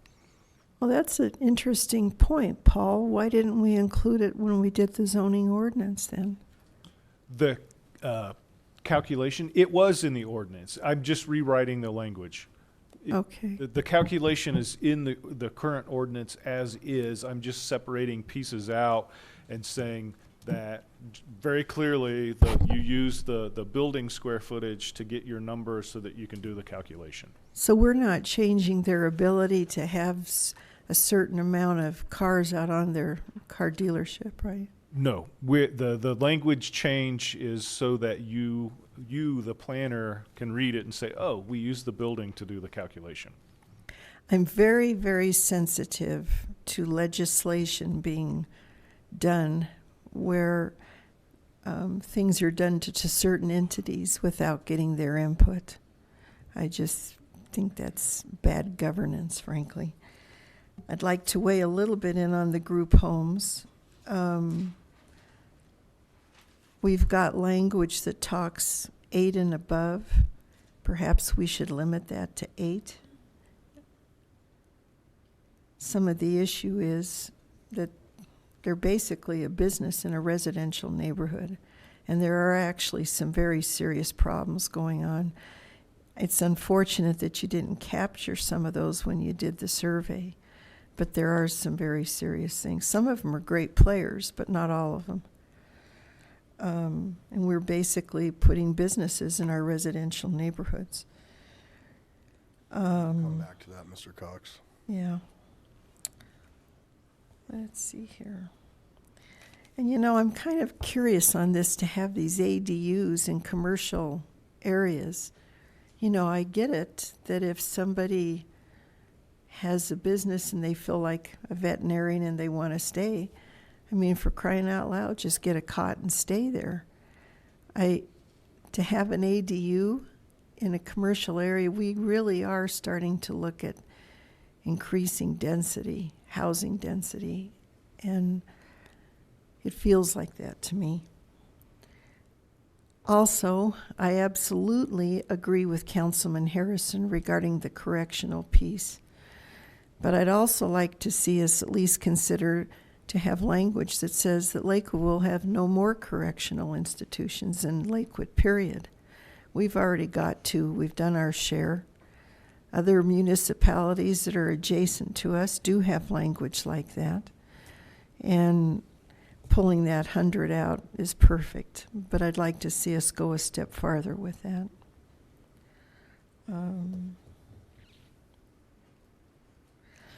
And also having food trucks at Oak Street Station or wherever, I'd like to see the communities have an opportunity that are adjacent to that to kind of weigh in, see what their take would be on having those. Pretty soon you realize you're having more and more of something that started out very innocent. I guess that's all I have to say for now. Okay, so then I have Mr. Coop, Ms. Shakti, Mr. Roybal, sorry, Ms. Vincent, Ms. Gutwein, and then Mr. Wickman. Mr. Coop. Thank you, Mayor. The biggest thing that struck me with your whole presentation, it's about what more can people do with their property. I love that. Love it. I'm very big on property rights, that people should have more rights to do with their property as they see fit. Except for the one thing that we're told not to talk about, and that's signs. Signs is limiting. Everything about signs in here, it was limiting. So I understand the brightness, I understand the video signs. I would just like to find another way rather than eliminating any of it. I would prefer to see some other way of it being addressed rather than eliminating. The businesses knows they're the ones that putting the skin in the game, putting their money on the line. I would like them to have as many opportunities as they can to advertise their business. That is all I have. Thank you. Thank you, sir. Ms. Shakti. All right. I love seeing the gardening added as a permitted use. Brings a lot of benefits to the community. I love the requirement for storage buildings that the ground floor needs to fit commercial parameters. I think one of the frustrations in cities is that a company builds a building that meets their needs, and then 20 years later they go out of business, and then there's an empty building that nobody likes. So we need to build buildings that can be reused as time goes by. So I think that's good forward thinking. The issue with townhomes and the front door, where does the front door go? I find it a little bit confusing. Don't most people's front door face the street? Why wouldn't we want my front door faces the street? I mean, and in Belmar, the townhomes in Belmar, the front doors face the street. Perhaps there's something I'm not understanding, but I think that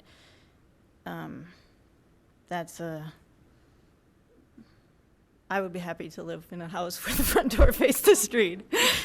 And I actually was at a event in Denver, and I was talking to an old friend who's an architect in Denver, and he was saying that there are a lot of these townhomes being built like we're describing, sideways, so not along the street, and that it's a real concern because it makes sense because we're trying to find places for people to live and they fit in there, but it's a problem for the streetscapes.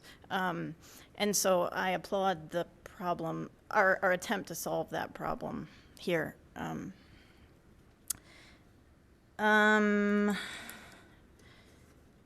see what else.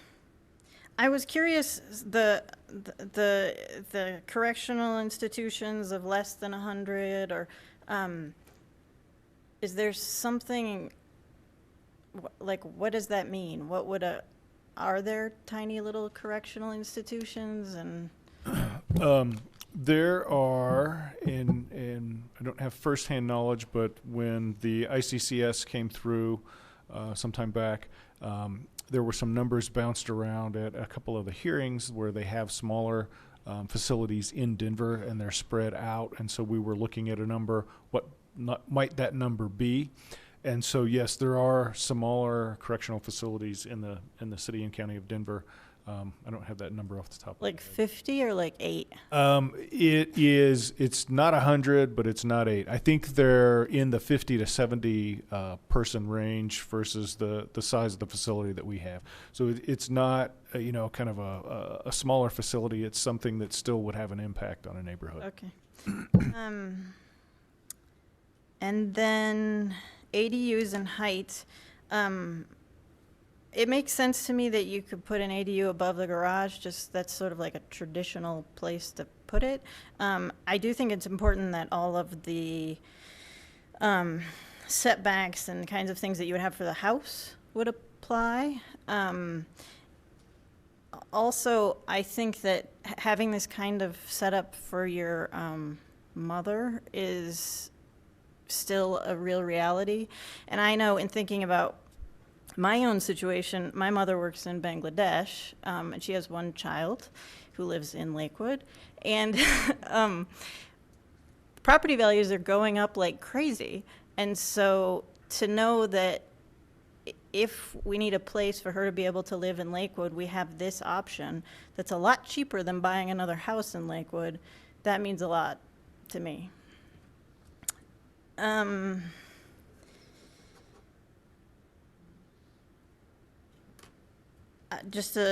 I like the part about food trucks. I went to Portland recently, and I gained some weight, and they have a lot of good food trucks. And they did, like Councilor Abel was talking about, there were areas that had a lot, like concentrations of food trucks.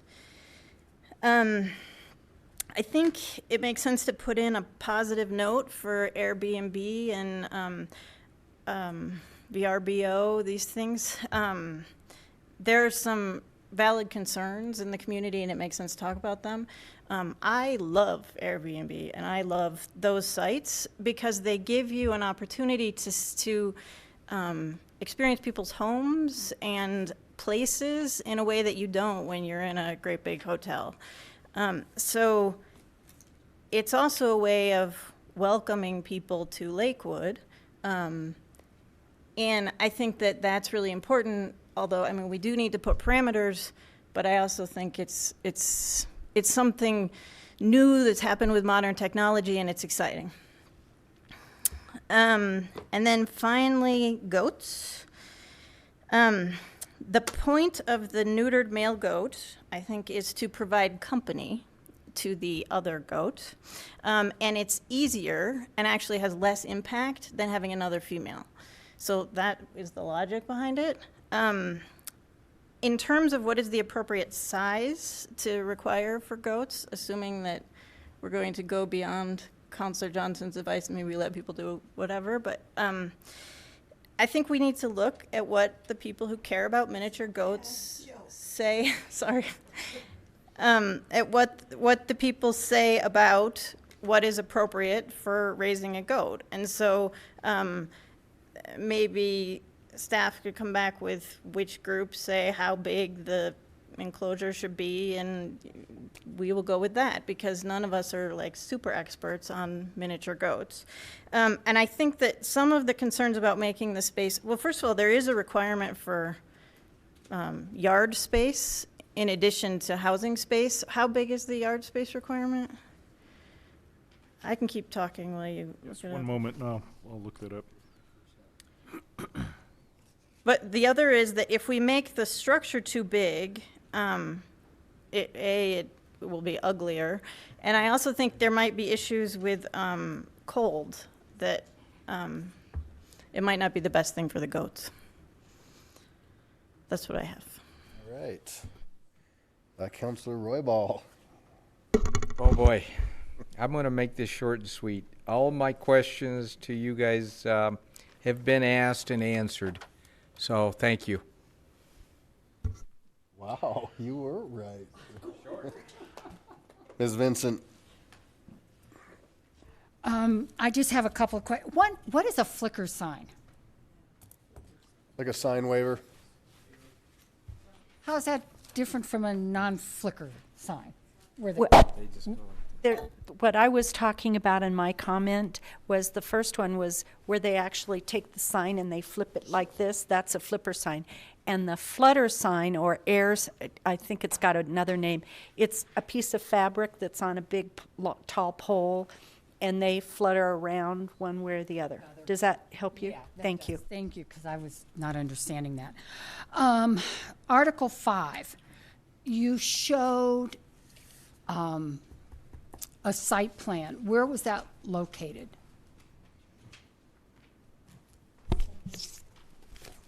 You gave addresses of everything else, but I didn't hear that. Do you recall, as I flipped through my presentation, what the graphic? It was for the duplex and single-family Oh, yeah. changes. I will have to look that up and get back with you. I know it was a case that had came into the department. I don't recall the address off the top of my head. I believe it's Northeast Lakewood.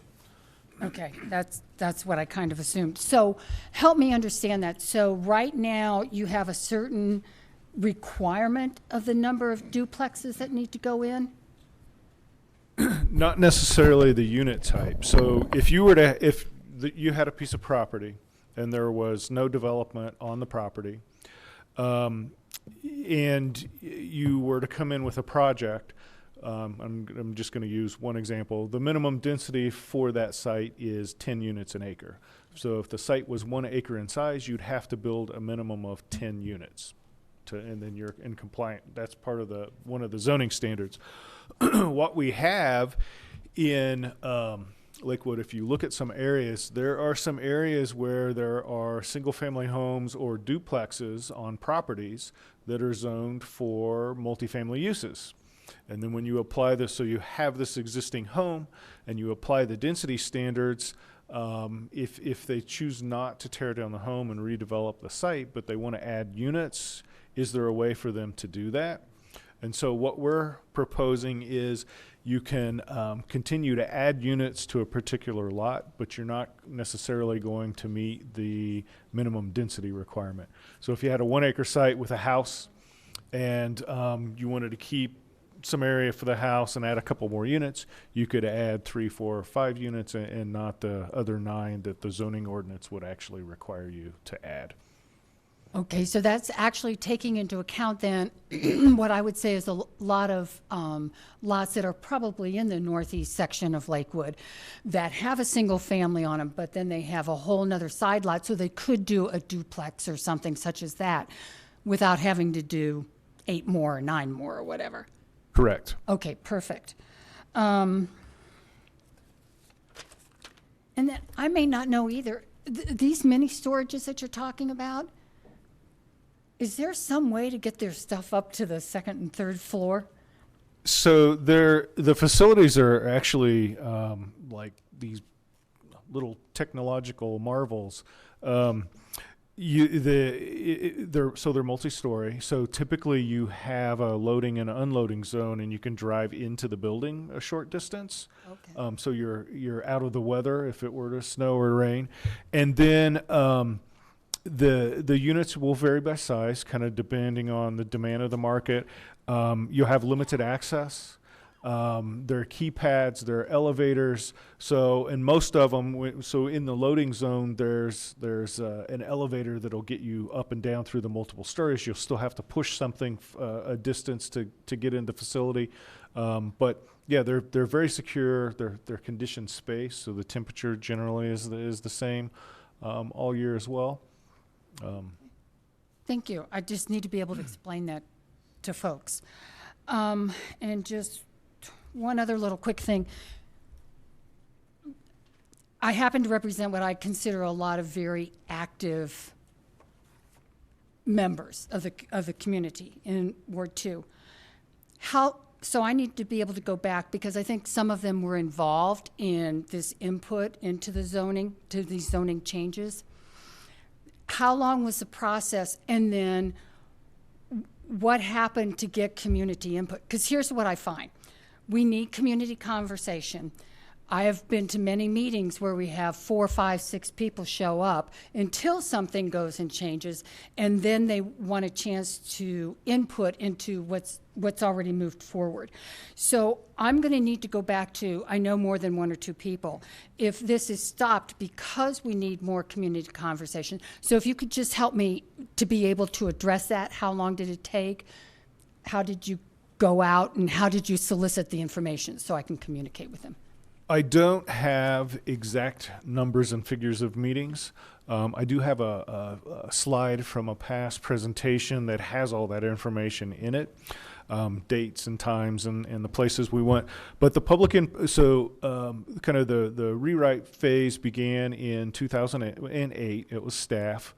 We worked about 6 months on how we were going to go out to the public for community input. That was what a lot of the initial kind of research was for.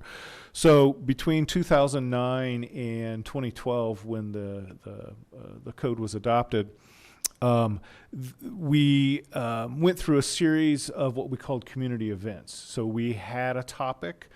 We invited speakers over. We got the community involved. It was almost like a mini Citizens Planning Academy session, just to introduce the residents of Lakewood to zoning topics. I know a lady came over and talked about urban design. We did healthy communities. We actually took a group of residents and walked through the area. So from there, we then focused on ward meetings, where we went out to each individual ward and introduced topics. We had put together a group. It was called the Community Advisory Group. We started out with about 60 people. I think by the time throughout that three and a half years, we were down to about 30.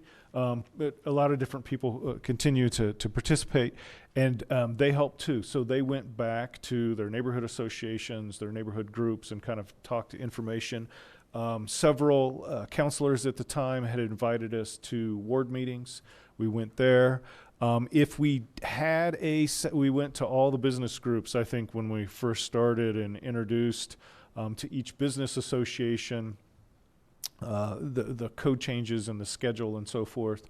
So we did a lot of outreach. We used, looking at Lakewood, we had a website. I forgot what the name of the website was. Play Your Part, yes. So we had a website set up. How could you forget that? So as much as we could get out to the community, there was a lot of advertising. We put together flyers and handouts, and we passed them out to not only the planning commissioners, the community advisory group, but council. So there was a lot of public outreach to get input on the changes back in 2012. And then they had a project, or the changes like we did, where they could take it back to the neighborhood, get input, and give you any pros or cons that they heard of at that time, with the few exceptions that we have here that just came from council. Am I understanding that correctly? So like the community corrections? Right. With this particular amendment, we didn't actually go out and do the public outreach that way. We study session with Planning Commission and the hearing with Planning Commission. Okay. Yep. And I know we're not talking about signs, but if you could look at sandwich boards, we have a lot of issues, or I don't know how many issues, but we have issues on things like Wadsworth and things where parking is now in the rear because of the changes, and they want to bring in and out sandwich boards to say parking in the rear, and they were told that they couldn't. So if you could take a look at that, I'd appreciate it. And that's it. So I'll just build off that too. I think there were roughly 100 public meetings. And when we passed that in 2012, December 10th, I think, is when it was adopted, is what my date says. The deal was that we'd come back every 6 months and look at what we've heard from constituents, from folks in industry, and really take a look and see, because we knew that it wasn't going to be perfect right off the bat, that we were going to continue to do that. So staff has continued to bring these to us since then. Okay. Yep. Yes. All right. Ms. Gutwein.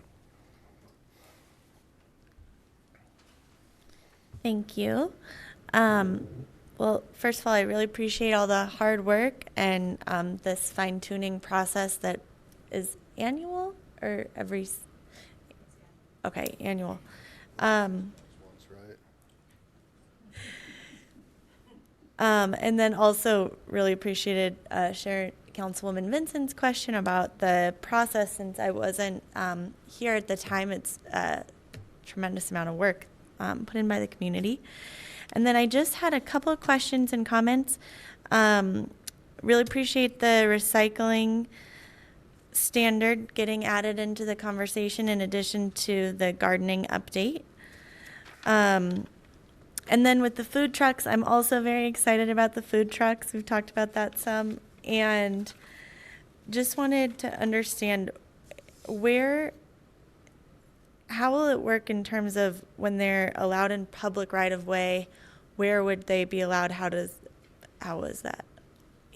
So most of the proposed changes that you see when they're not on private property and public right-of-way, essentially they've got to operate within kind of the safety standards. You got to park in a parking space that's parallel to the street. There are some provisions about distance from brick and mortar type establishments, so you can't park your burrito truck in front of a Mexican restaurant or something like that. But essentially, when they're in the public right-of-way, they have to act like any other vehicle would act in the public right-of-way. Okay, great, thank you. I know that we have at least one business in Ward 5, Buck's Barbecue, is opening a food truck, so I think this is a great opportunity, and I'm really excited about it. And then I had a question about the Airbnb, and let me pull it back up on my iPad here. So it says, so this is the short-term rental, and then number 8, it says that they shall not be subject to a maximum number of guests per night. And I was just wondering, if you could explain. So, if you were to have, and the reason, it is a standard, it's maybe not obvious, but you have different size families. So if you put a maximum guest, you're kind of limiting who could stay at the facility that they're renting. And so it kind of inadvertently, if you were to put a limit on the number of people that were there, I don't know if you based it on bedrooms, but you could inadvertently keep families from renting a facility, is what the intent of the standard was. I think so. I've stayed in a number of these and also enjoyed my experience, like Shakti, and it does give you kind of a feeling of being less of a tourist, and it's just a lot of fun. And we were always very good guests. I'd just like to add. Anyway, but I feel like it's common to have a maximum number of guests, and that would limit where we were able to stay, and they would have, you couldn't have more people than beds. And so I don't know if that's a limitation that the Airbnb does on their website, or if it's something, and I guess the concern would be if I was, a college kid and I had 30 of my friends wanting to all sleep on the floor, that would be different then. So that just kind of, and that is all. Thank you. Mr. Wickman. Been an awful lot of detail tonight, but no one seemed to raise the elephant in the room. So I guess I'll go ahead and get started. After 7 years, most citizens outside of the insiders here don't have an awful lot of interest in the fine details of the zoning code. But there is one thing I hear universally. You see it in the last election. People are concerned with overdevelopment, crowding, too many people. And when we passed this last zoning code, we said we'd look at it again. Well, people interpreted that as a hope that we could go back and bring some of that density down. We could make it a less dense document than we've got right now. But as I see this, there's been no attempt to try to lower density at all. Now, I'm not going to try to micromanage from the dais up here how to do it, but I think we ought to put it back on staff. This is a direction that people want lower density. Please give us something that can lower the densities. Now, having said I won't micromanage, I did notice on ME, you did do some language redlining. And so since you're playing with the language, I will jump in this one point and offer a suggestion on the language. You took out, right now, you're using the language medium to high density for residential uses as a possible use in ME. What I would like to do is take out the word high density and instead say low to medium density residential uses are permitted in the ME zone district. So with that, I've opened up the can of worms. All right, thank you. So then we have another round of some folks, and I have Mr. Abel, Ms. Johnson, and Shakti. I want to see, though, there's been a couple questions about the mixed use changes, and there was a question about how this could fundamentally change all of Colfax. Talk to us about that, and I'd like a response to how essentially we're adding residential now to everything completely. And does that get away from the stated goals of, say, what we want to see on Colfax and how that all works and comes together? So the discussion during the rezoning process in 2009 to 2012 was that we wanted to take these monolithic commercial areas and make them mixed-use areas. So to get some residents into our commercial-only areas.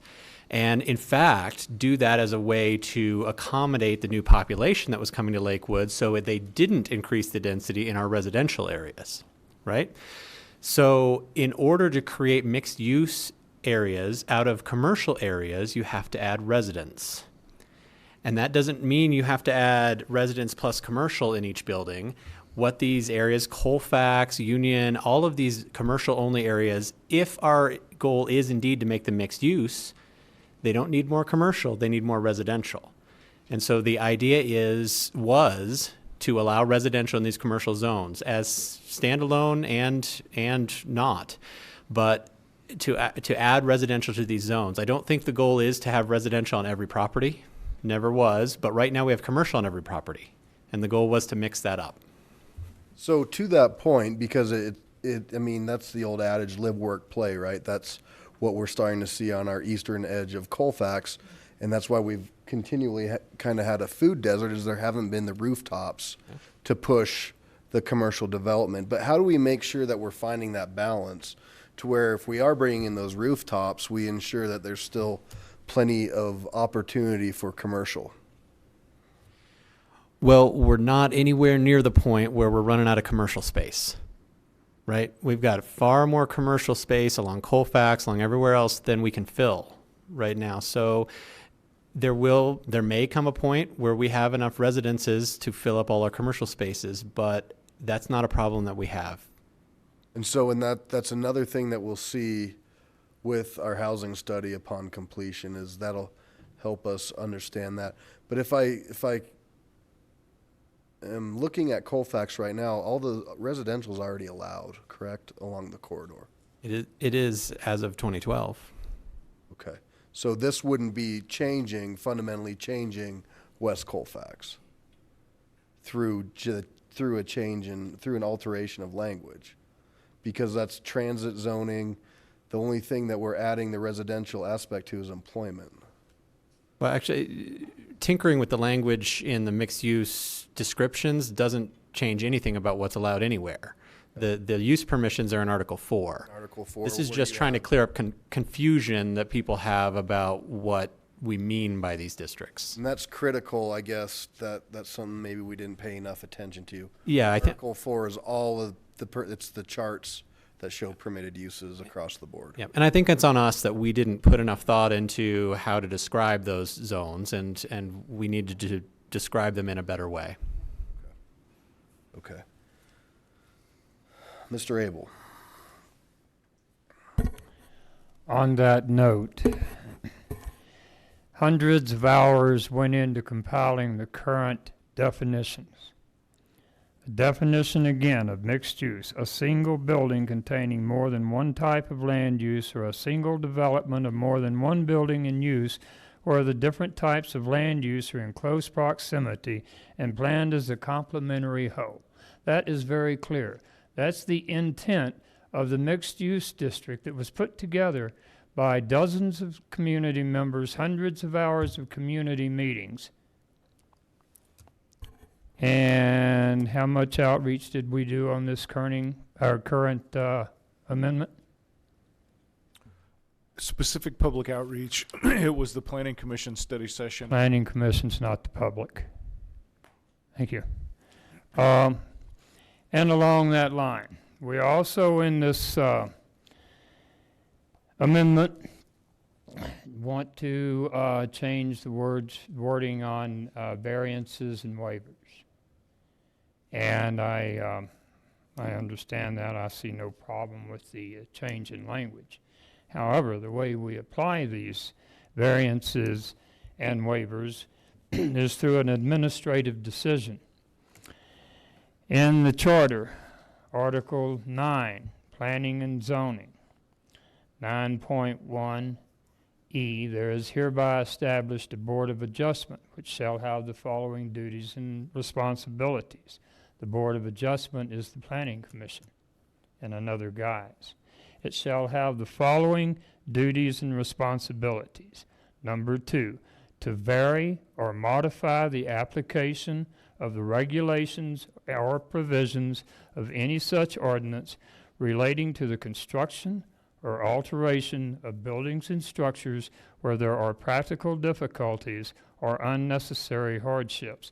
That's where we get variances and waivers from. That's the authority for it. And the charter says that shall be done by the Board of Adjustment. We cannot delegate that authority to anyone else without changing the charter. And right now, the way it's handled is that the administrator makes a decision, and if it's appealed, the Board of Adjustment then rules on it. This does not say that. This gives them the exclusive purview over variances and waivers. Any response? Administrative variances and waivers have existed since the beginning of zoning in Lakewood. So, Mr. Cox, could you please answer that from a legal point of view? Thank you. You know, we've had several examples in recent months of provisions in the charter that we're looking at thanks to a fresh pair of eyes and considering it from those angles. We've had a number of situations where it says this shall happen, and the question is that the only way it can happen? Or you can create one, does that mean, or you can create a, say, planning commission, does that mean you cannot create more than one planning commission? A lot of it is intuitive. You look at some of the provisions and it seems pretty clear what the intent was, that this shall be the way it's done and the only way it's done.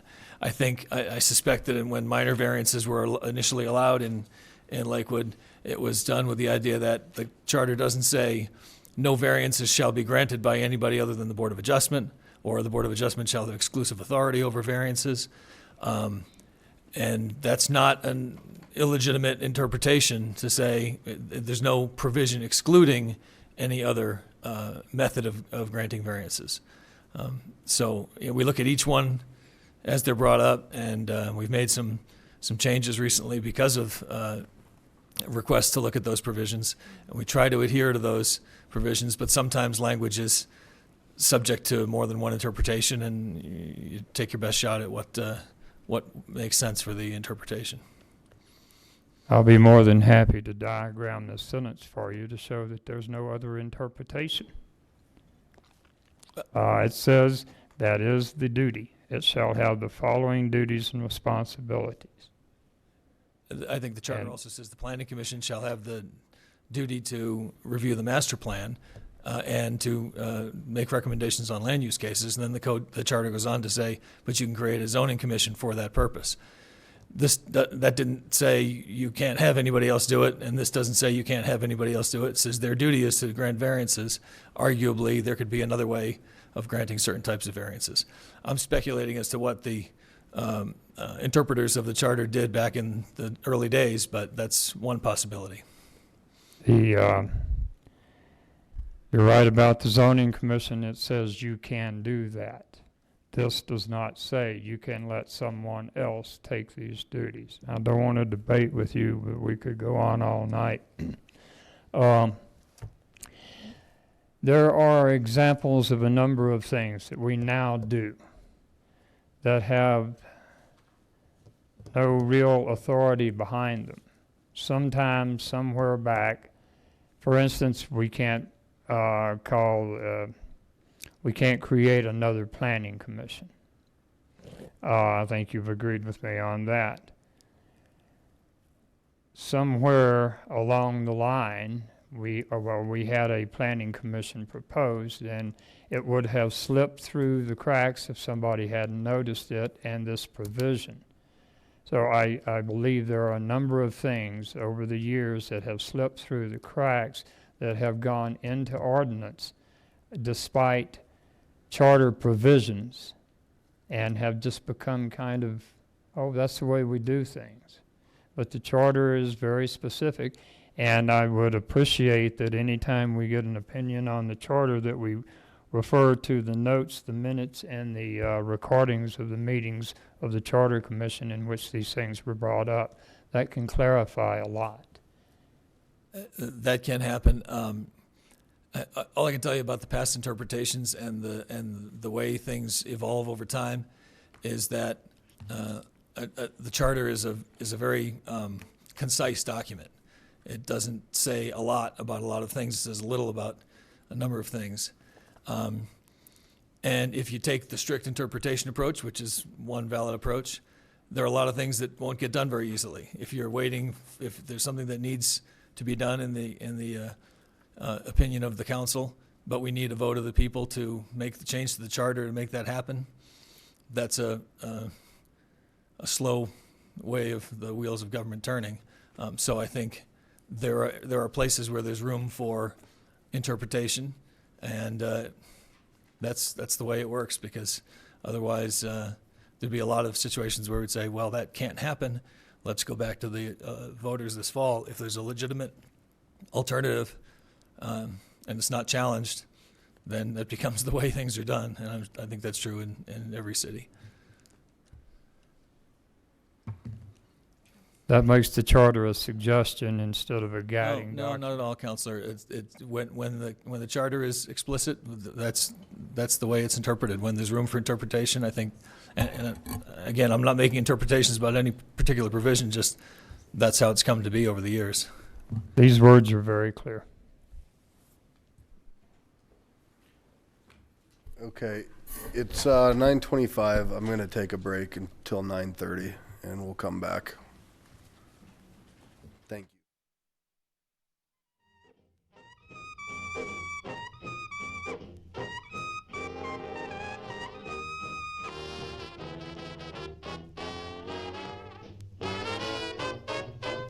By a flower-covered wall, to his pretty Cinderella he would call, polka dot, polka dot, polka dotty, come out tonight.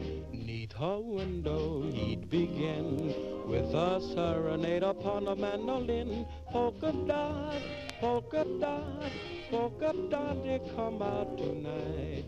Oh, she liked to dance the polka, and she loved the boy a lot.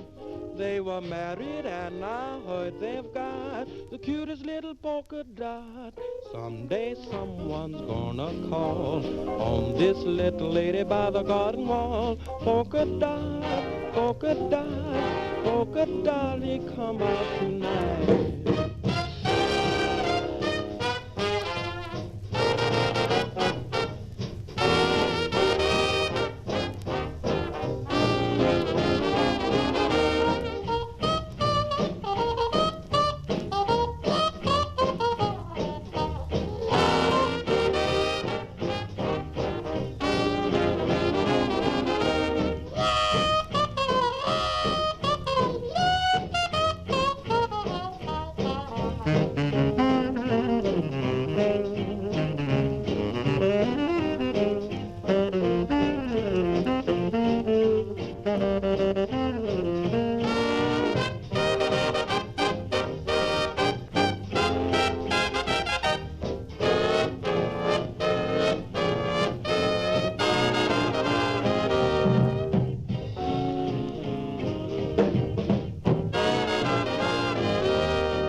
good evening. Welcome back to the Lakewood study session, Lakewood City Council study session of October 17th. Everybody is back and we are ready to roll. So I wanted to see if I could try to bring us to some sort of position to move forward in some manner. And that would be a couple different things. One is, it's clear that there's a lot of interest in the Airbnb and vacation rental by owner. So it'd be safe to say we could pull that out and get that to a study session, and that way we can move forward with that, getting that out of here. Do I have consensus on that? Yes. All right, so we'll go ahead and do that. Pull that out of this. Yes, Ms. Hodson. I'm just, for clarification, so a special study session on just Airbnb and the VRBO, yeah, short-term rentals, okay. And that way it can give us an opportunity to have a more in-depth conversation, whether lodging tax applies, different things along those lines. You got it. So, okay. And then, you know, it sounds like we have a lot to do with the signs, but after talking to Ms. Hodson at the break, there is one pressing part of the sign code, and that's because we do have folks lined up wanting to have a certain kind of sign. So the question was, should we pull that all out, or do we have to address a certain part of that in this? And I look to you for that, please, Mr. Parker. Planning Commission and staff both feel strongly about the electric video messages, electric video signs. 5 years ago, there were maybe one or two in the city. Technology has increased to such a place where now virtually every new sign wants to be a video screen, and we're getting a lot of them fast. And so in order to get a better handle on that, we'd like to get those on the prohibited list so that we can either leave them there permanently or reassess when we come back in the spring. But we'll have a lot of them up between now and the spring if we don't do something. So council, let's talk about that. Let's see what your flavor is, as Mr. Dorr would say, what your flavor is for how you want to proceed with that. If you want to continue to push that forward or pull it out. So I'll just go with Ms. Vincent first. I'd advocate that we pull it out, kind of do a moratorium on it or whatever, and then address it in the spring, because you can't put it back once it's out there. Right, I mean, they'd be grandfathered in, correct? Okay. Ms. Harrison. Well, I was going to say, ask the question, would the existing signs be grandfathered, and then it would just be new signs would not be allowed? I like the idea of moratorium. Thank you. Mrs. Johnson. I support a moratorium and further discussion. Mr. Abel. I think the issue warrants a lot more thought and input. And I wonder if we can, again, with the new ruling, can we grandfather signs and not allow similar or signs of a similar ilk later? Well, that's one of the things we're going to have to look at with the sign code overhaul, is what does that decision mean for existing signs? And that's something that will be part of the analysis. We'll be bringing that forward. But in this case, so you're assuming that these electronic signs might be prohibited as part of the ultimate new ordinance. And so we have a question of whether the existing ones could be grandfathered. That's sort of a different question for now on the electronic signs. The ones who are there, and if we had a moratorium, which is essentially what staff has proposed, is the prohibition is until we can look at it more closely and decide whether we want them long-term and what restrictions should be placed on them. So I think it is fair to say the ones that are here would not be subject to the moratorium, but they may be subject to some additional regulation once we get around to the final sign code. I think that speaks for taking a longer look at them. Mr. Coop. I support a moratorium with the time being used to possibly find another way of controlling what the nuisance actually is. Is it the brightness? Is it the speed of the picture? What is it? And then have this discussion after the moratorium. Ms. Franks. I agree with the moratorium, but I'm also concerned about too light pollution along some of our areas, and so I think we have to kind of take that into account. I certainly want businesses to be able to attract customers, but at some point, you know, the night sky has some appeal as well. So is that clear? Do we have good direction there? Yes, we do. Thank you. All right, thank Got it. you. Thank you, thank you, thank you. Okay, and then, so there's been, clearly some different comments and concerns and opinions about the housing and density and things like that. What do you see in these recommendations that we could potentially set aside until after the housing study? And then we can address those as part of that housing study and come back. That might be helpful for this group as well, because definitely I know folks are waiting for that.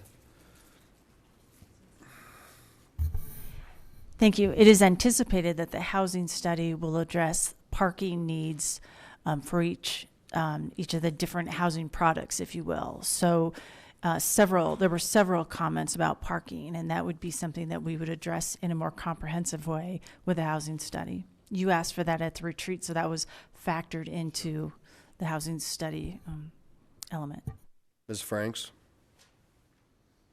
I'm definitely for putting the mixed use out into the future, and a couple reasons why. Councillor Wickman had said that he was preferring low to medium.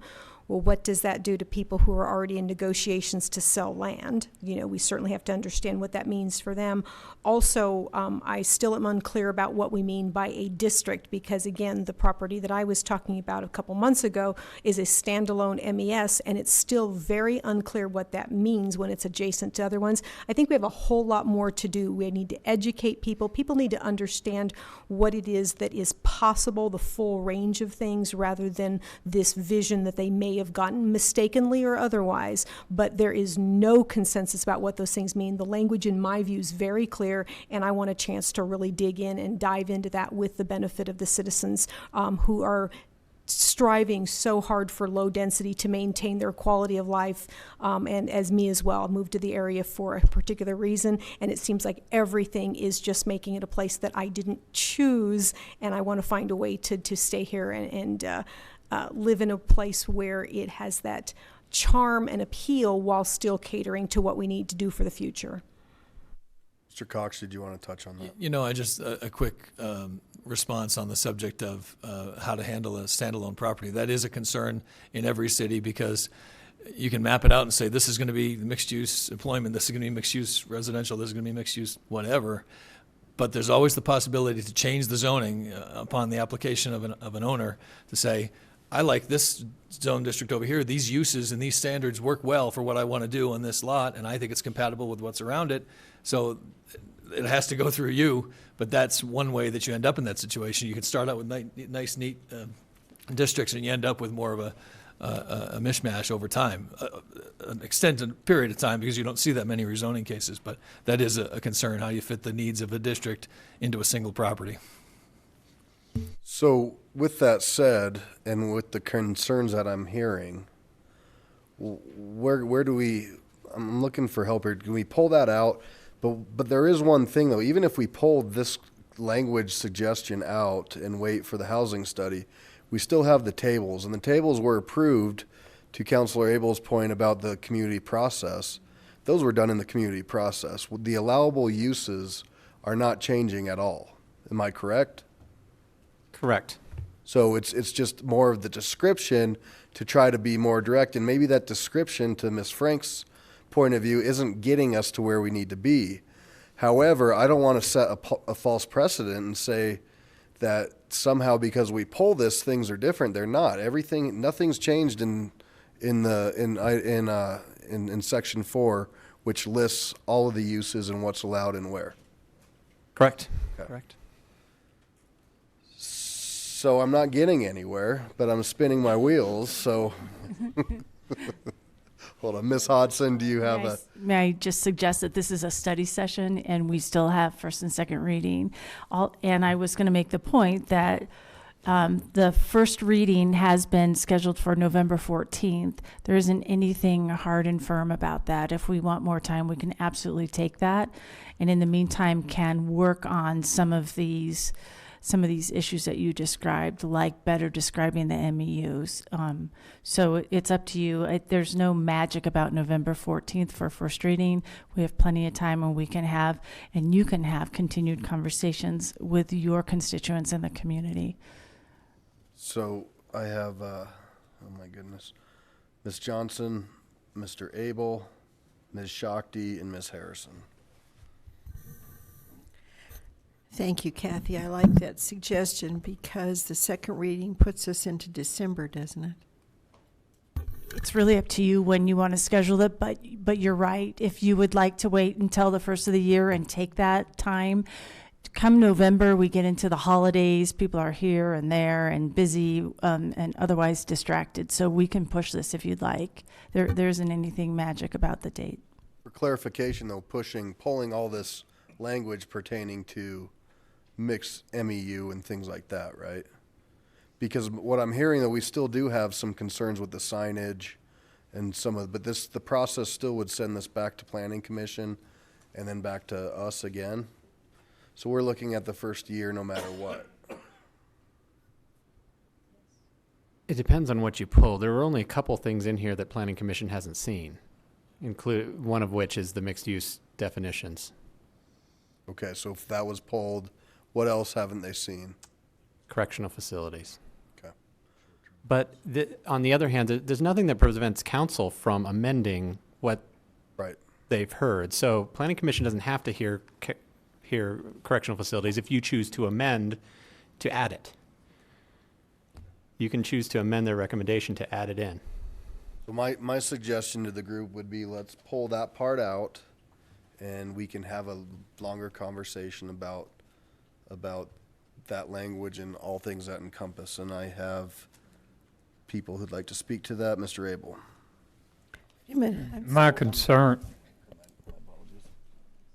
My concern is over the unintended consequences. If we say that everything from here on out on each parcel can be multifamily residential, we might wind up with it. And I would like to make sure that we assure that Colfax will not be a monolithic structure of multifamily housing all along the curb from Kipling to Sheridan and even west of there. So I would like to work on that language, and I appreciate the opportunity that we would be able to do that. We may decide that that is indeed what we want to see, that we really want to see mixed use in each building or each project. And I think we need the space and the time to do that, to discuss that. So, and I would just make it clear, though, that I think that's great, and it sounds like that's the direction council's going to go, and we'll figure that out. But that still doesn't change any of the uses. All permitted uses were laid out in 2012, and nothing's changed since then, correct? Correct. Okay. That can be part of this conversation. Well, we'll figure that out with the group. Ms. Johnson, back to you. My apologies. Thank you. I like the idea of putting some of this on hold till the first of the year, however that comes about. Some of the comments that I'd gotten after our last vote on the zoning ordinance was that it was done in December when nobody was paying attention, and the perception was terrible. Okay, on page 5 here, under large accessory structures, it says staff proposes language to clarify that the height of a large accessory structure is measured consistently. Go on. We need to have a definition of large, because that really is pretty open. You know, large to one person could be something different. I think maybe we need to take a look at that. And then also, just for fun, go ahead. Chris, can you respond to that, please? So the standard that you're looking at for large accessory structure, that was a concern in 2012. There was a neighbor who built their garage right up to the accessory structure setback. It was 20 feet tall. It was 5 feet off the property line, and I believe I'm going to get one dimension mixed up. It was like 54 feet by 45 feet, and so it was a huge garage. And so that this provision that you see on page 530, number 2, says that any structure that gets longer, any wall longer than 32 feet in length, and then a wall height, because then you got to put a roof on it, taller than 12 feet, that's a large accessory structure, those two items, the wall length and the wall height. Anything larger than that has to come in and meet the primary structure setbacks is what the tent is.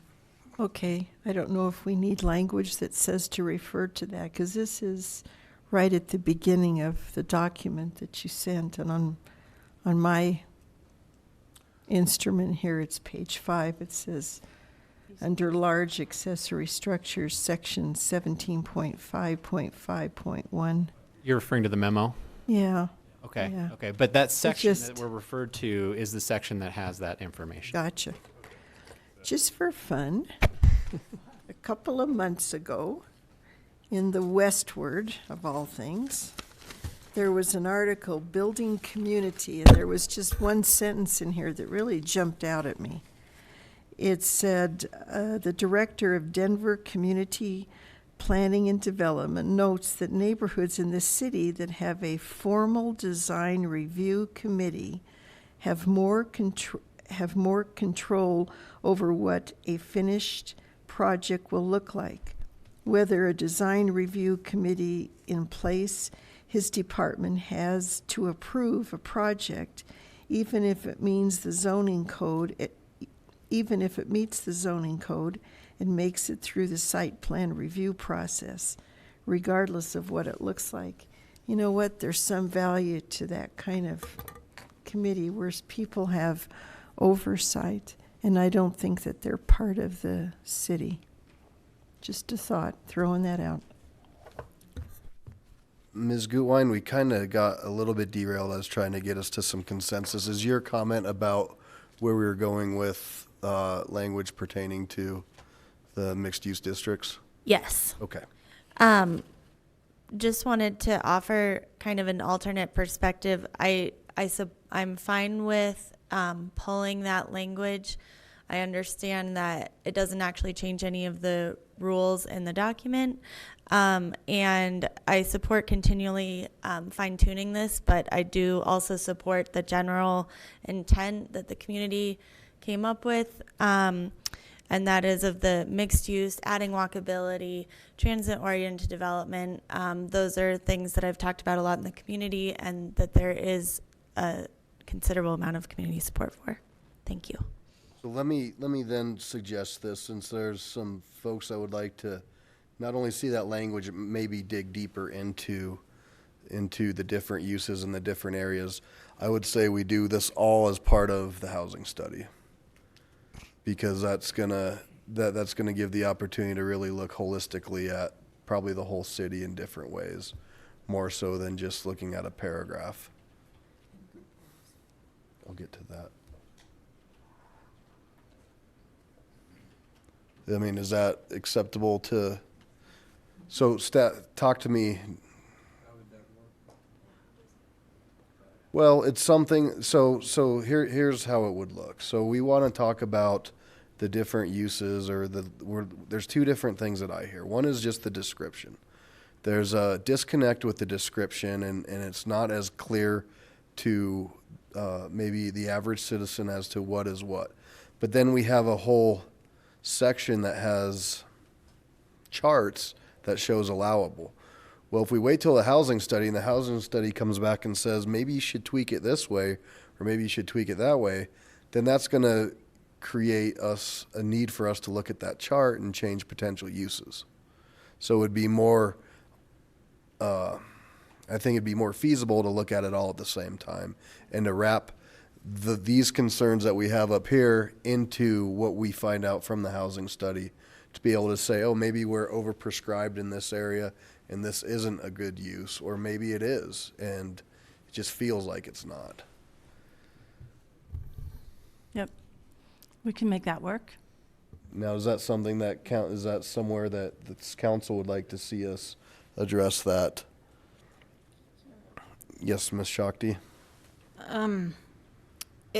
I think it makes sense to have the education of the housing study. It might make sense to have more than one meeting? So like we learn about the housing study and then we apply it to the various housing issues that it affects? Well, and my understanding is we're going to have probably at least 3 meetings with different aspects of the whole thing. So it's going to be pretty robust. Right. It will be a series of conversations, both with the city council and with the community members. So, yeah, so we can do that. We can pull out that piece and have a broader conversation about that when we're ready for when the housing study is ready to go.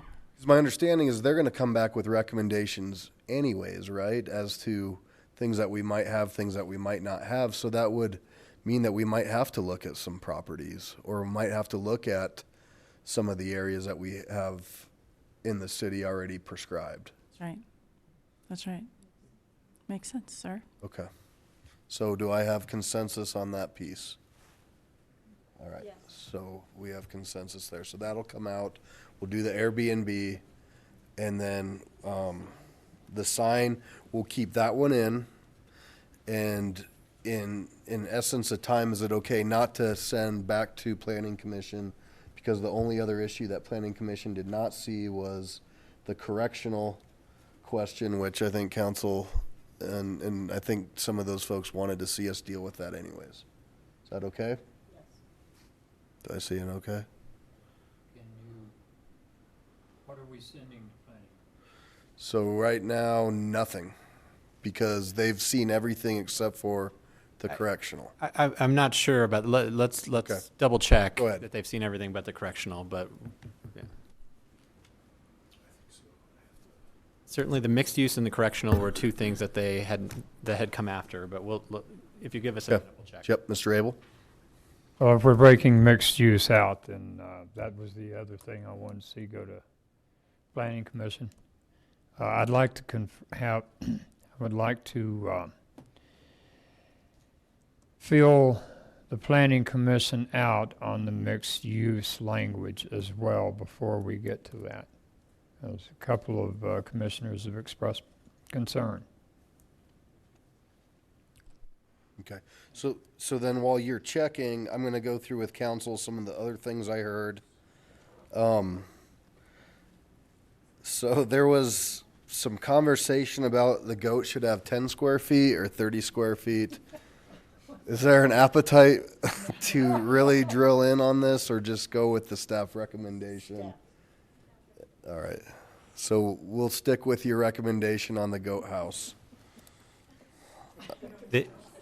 We have the final answer. The 3 things that the Planning Commission hadn't seen were Airbnb, which we're pulling, mixed use, which we're pulling, and then community corrections, which you can add now. What about food trucks? It says this amendment was not included in the Planning Commission amendment packet.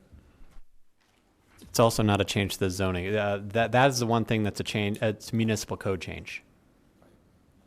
Okay, so we're good there. And then could we all agree to just maybe recommend to staff that they encourage a front door on a townhome or some other option? So it could be an either or, not a front door or a window or something that adds to the landscape. Is that okay? All right, so we're good there.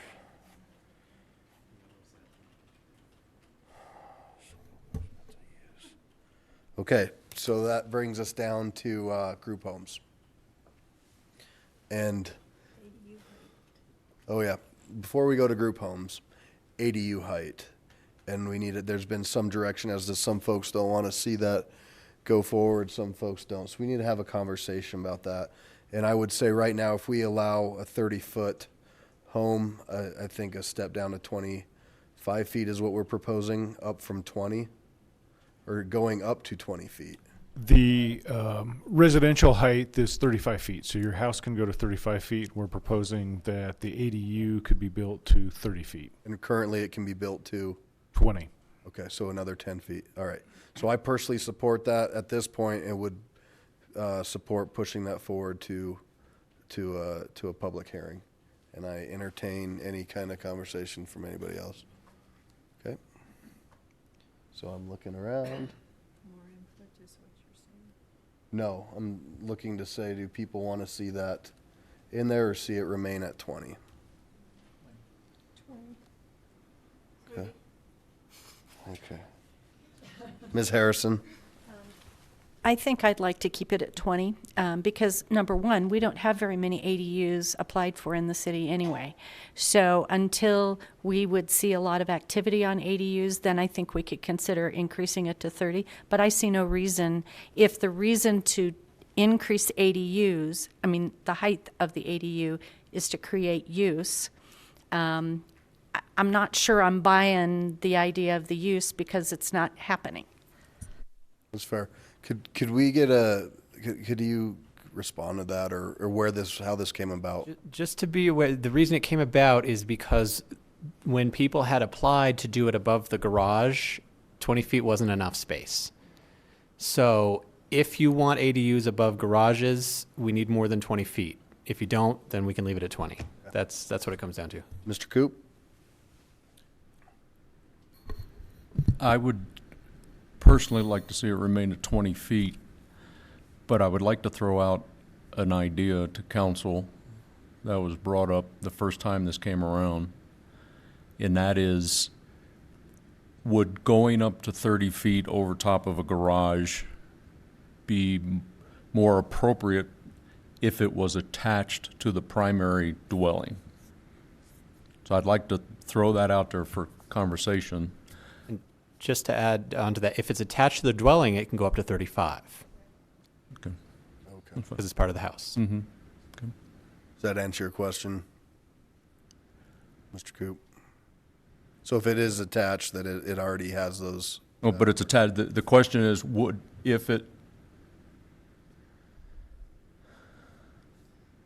I'll just make it easy. Let's just stay at 20. Ms. Gutwein?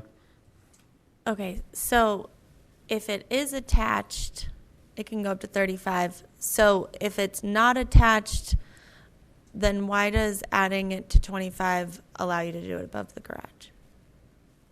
Or am I misunderstanding? If it's attached to your house, it can meet the house standard, which is 35 feet. If it's not, it has to meet the accessory standard, which now is only 20 feet. So in the same spot, you can go 15 feet more if you just build a breezeway between your garage and your house.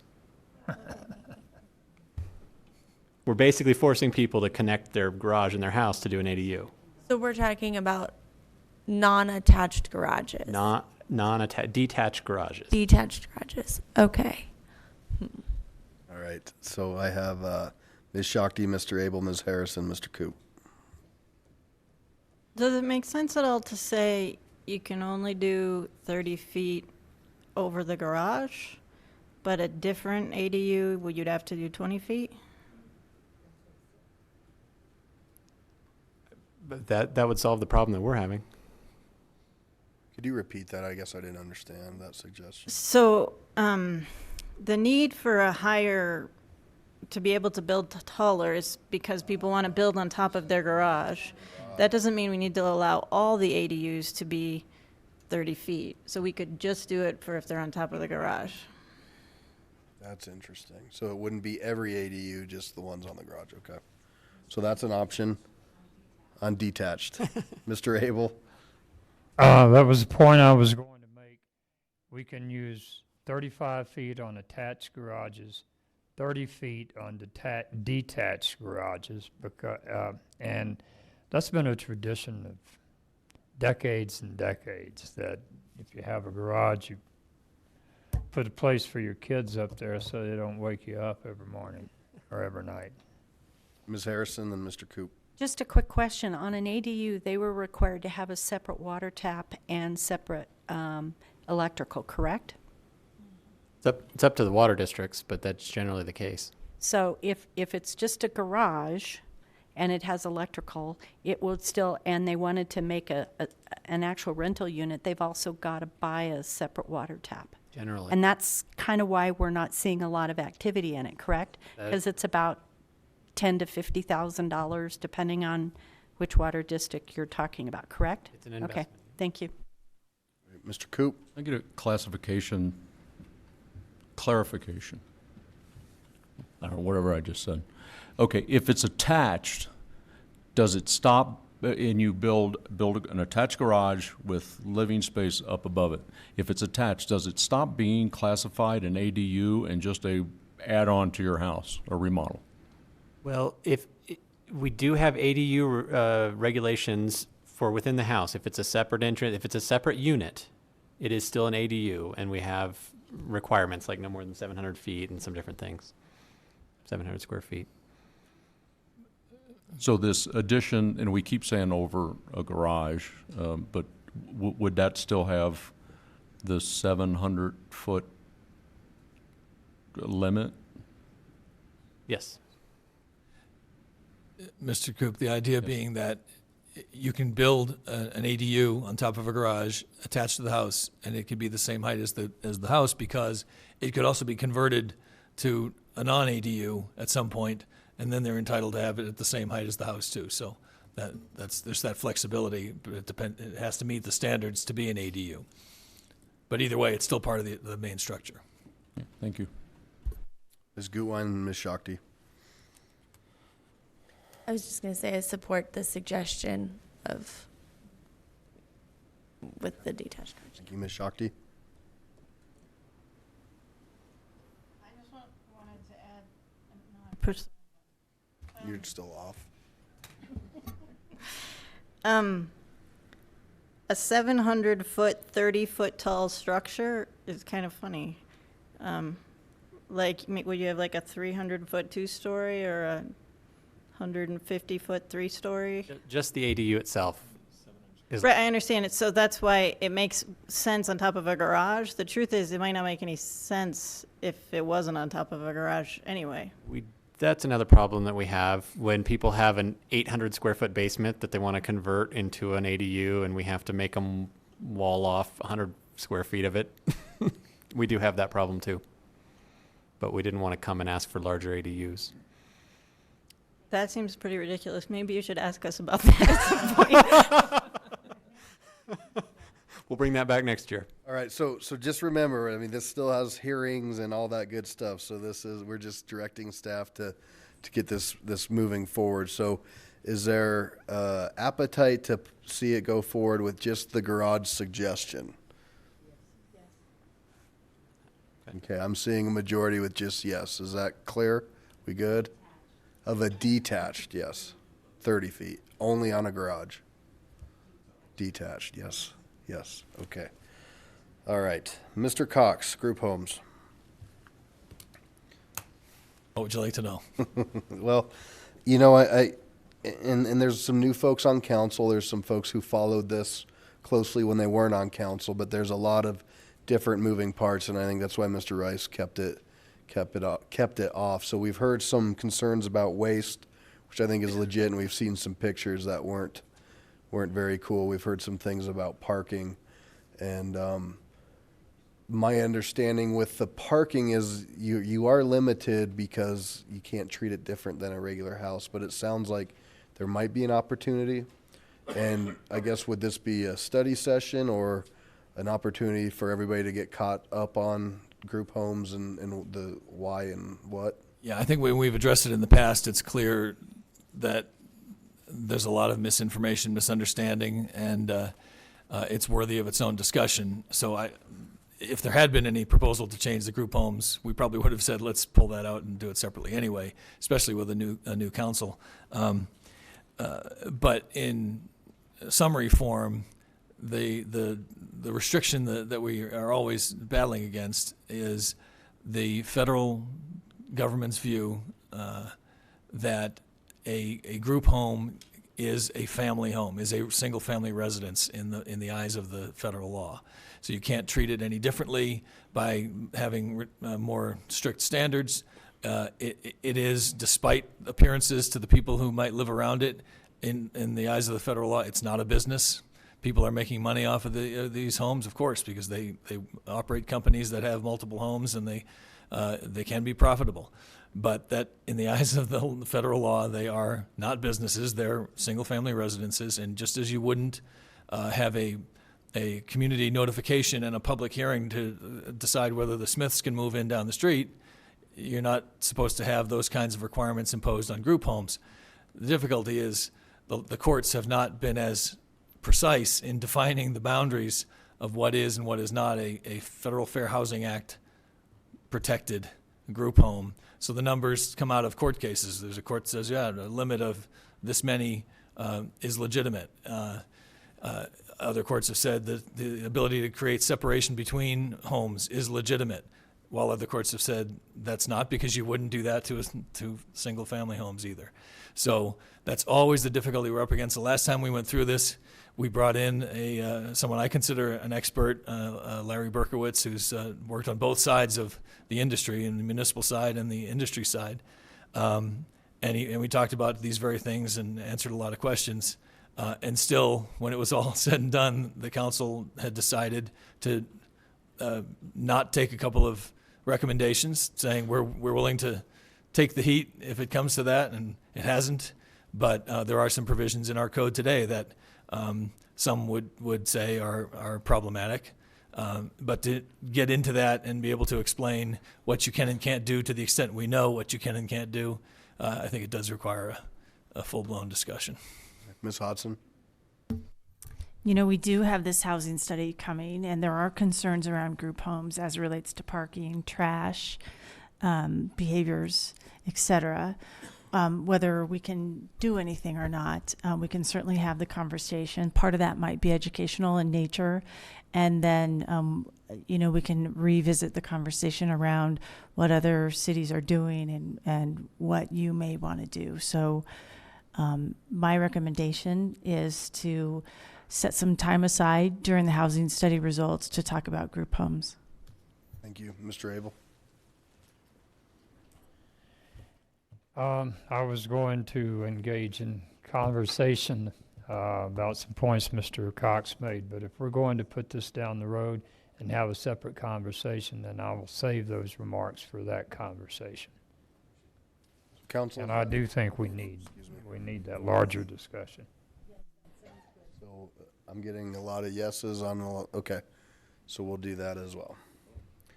That exhausts my list of questions that I had heard from this group pertaining to this, and I guess the next action would be to then move this forward to the next step with what we have.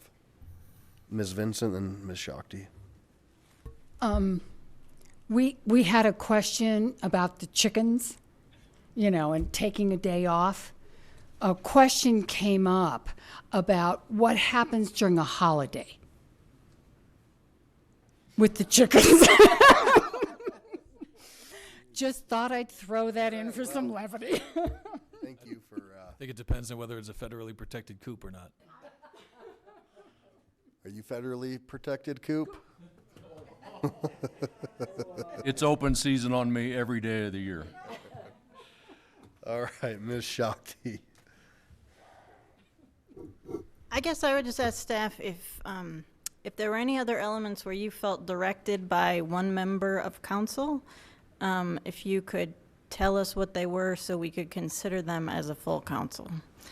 We tried to keep track of that up here, but in case there's anything we missed.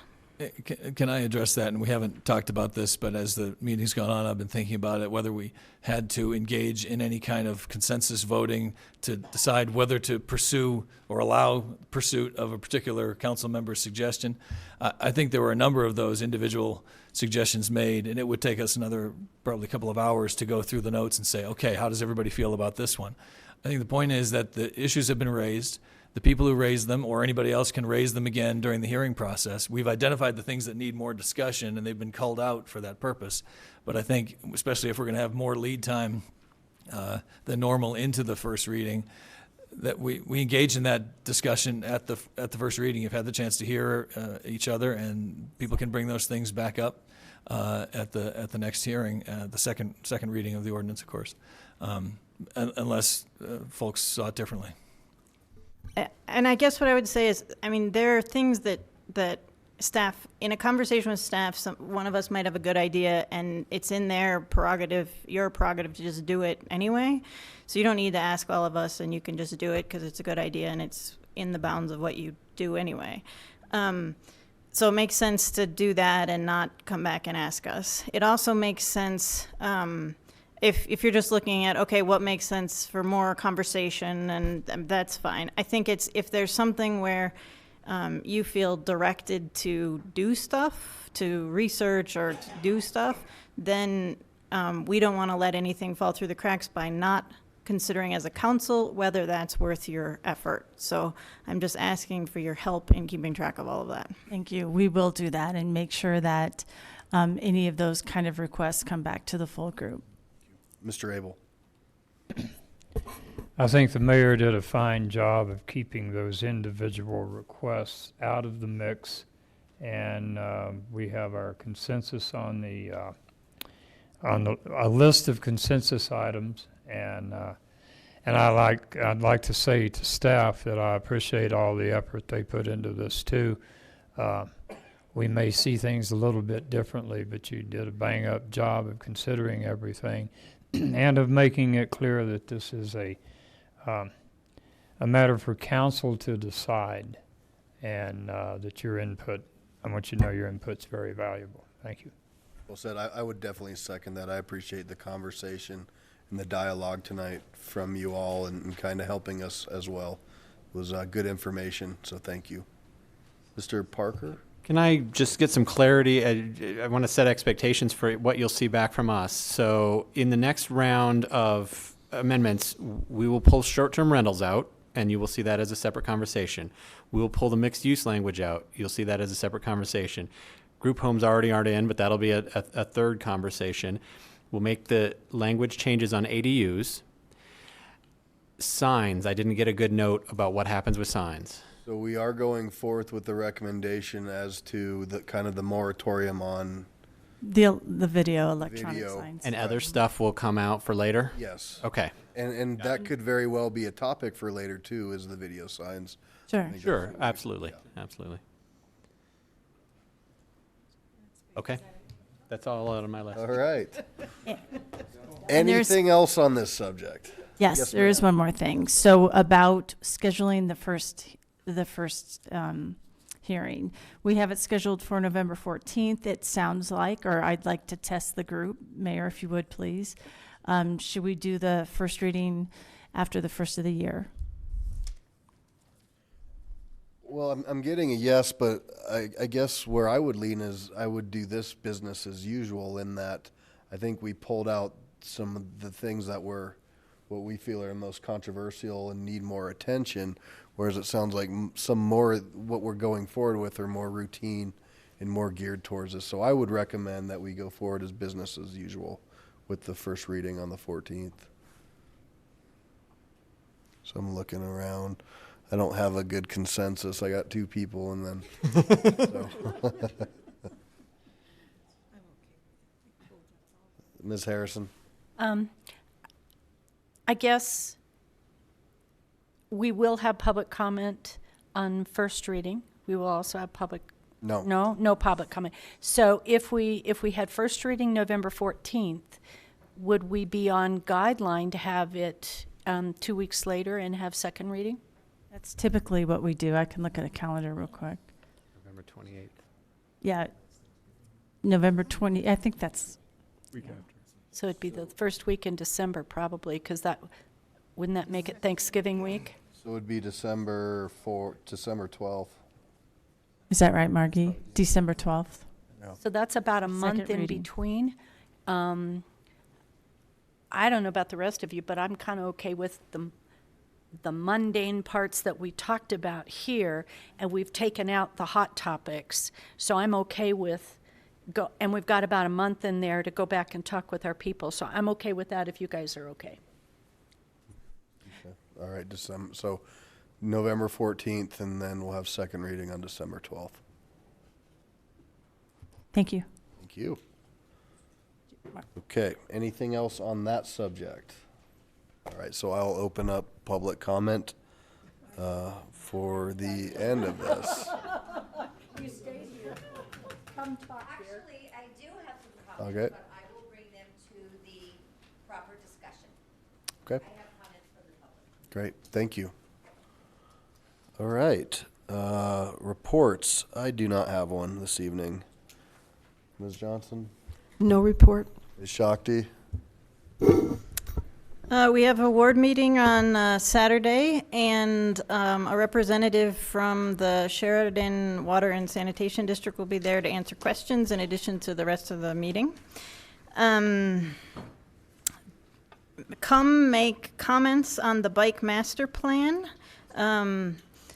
That's tomorrow from 6 to 8 at the Cultural Center, so if you ride a bike at all, come.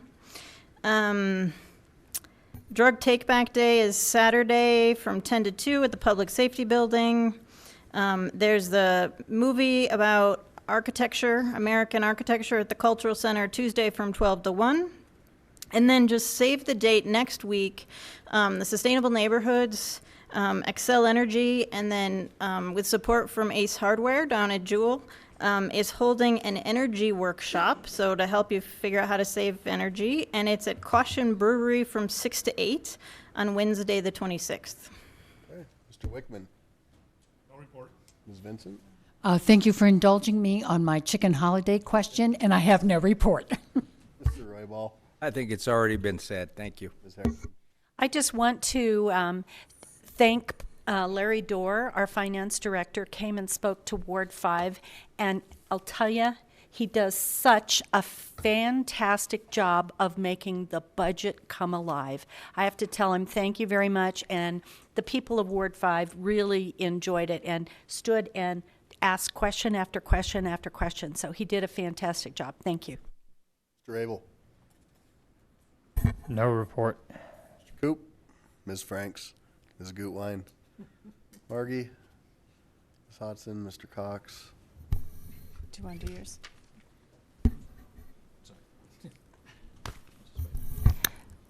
I do. This was handed to me, my report was. Did you know that this is Community Planning Month? Right. And we are showing a movie. This isn't complete. We're showing a movie tomorrow at noon, and it's about 10 parks that changed America. So we would like to invite you to come to see the movie, 10 Parks That Changed America. That's tomorrow at noon. Those are always good events, too. Thank you. Not architecture. That's the same thing I announced, except more accurately. Parks. Oh. I have one other announcement, and that is we are getting very close to naming a new police chief, and I'll give you more information, but we have, it's been really an honor going through this process because Lakewood is well known throughout the country and well respected. So it's really been a good experience to hear how well respected this department is. So you'll have more information soon. Thank you. And on that note, I'd like to thank our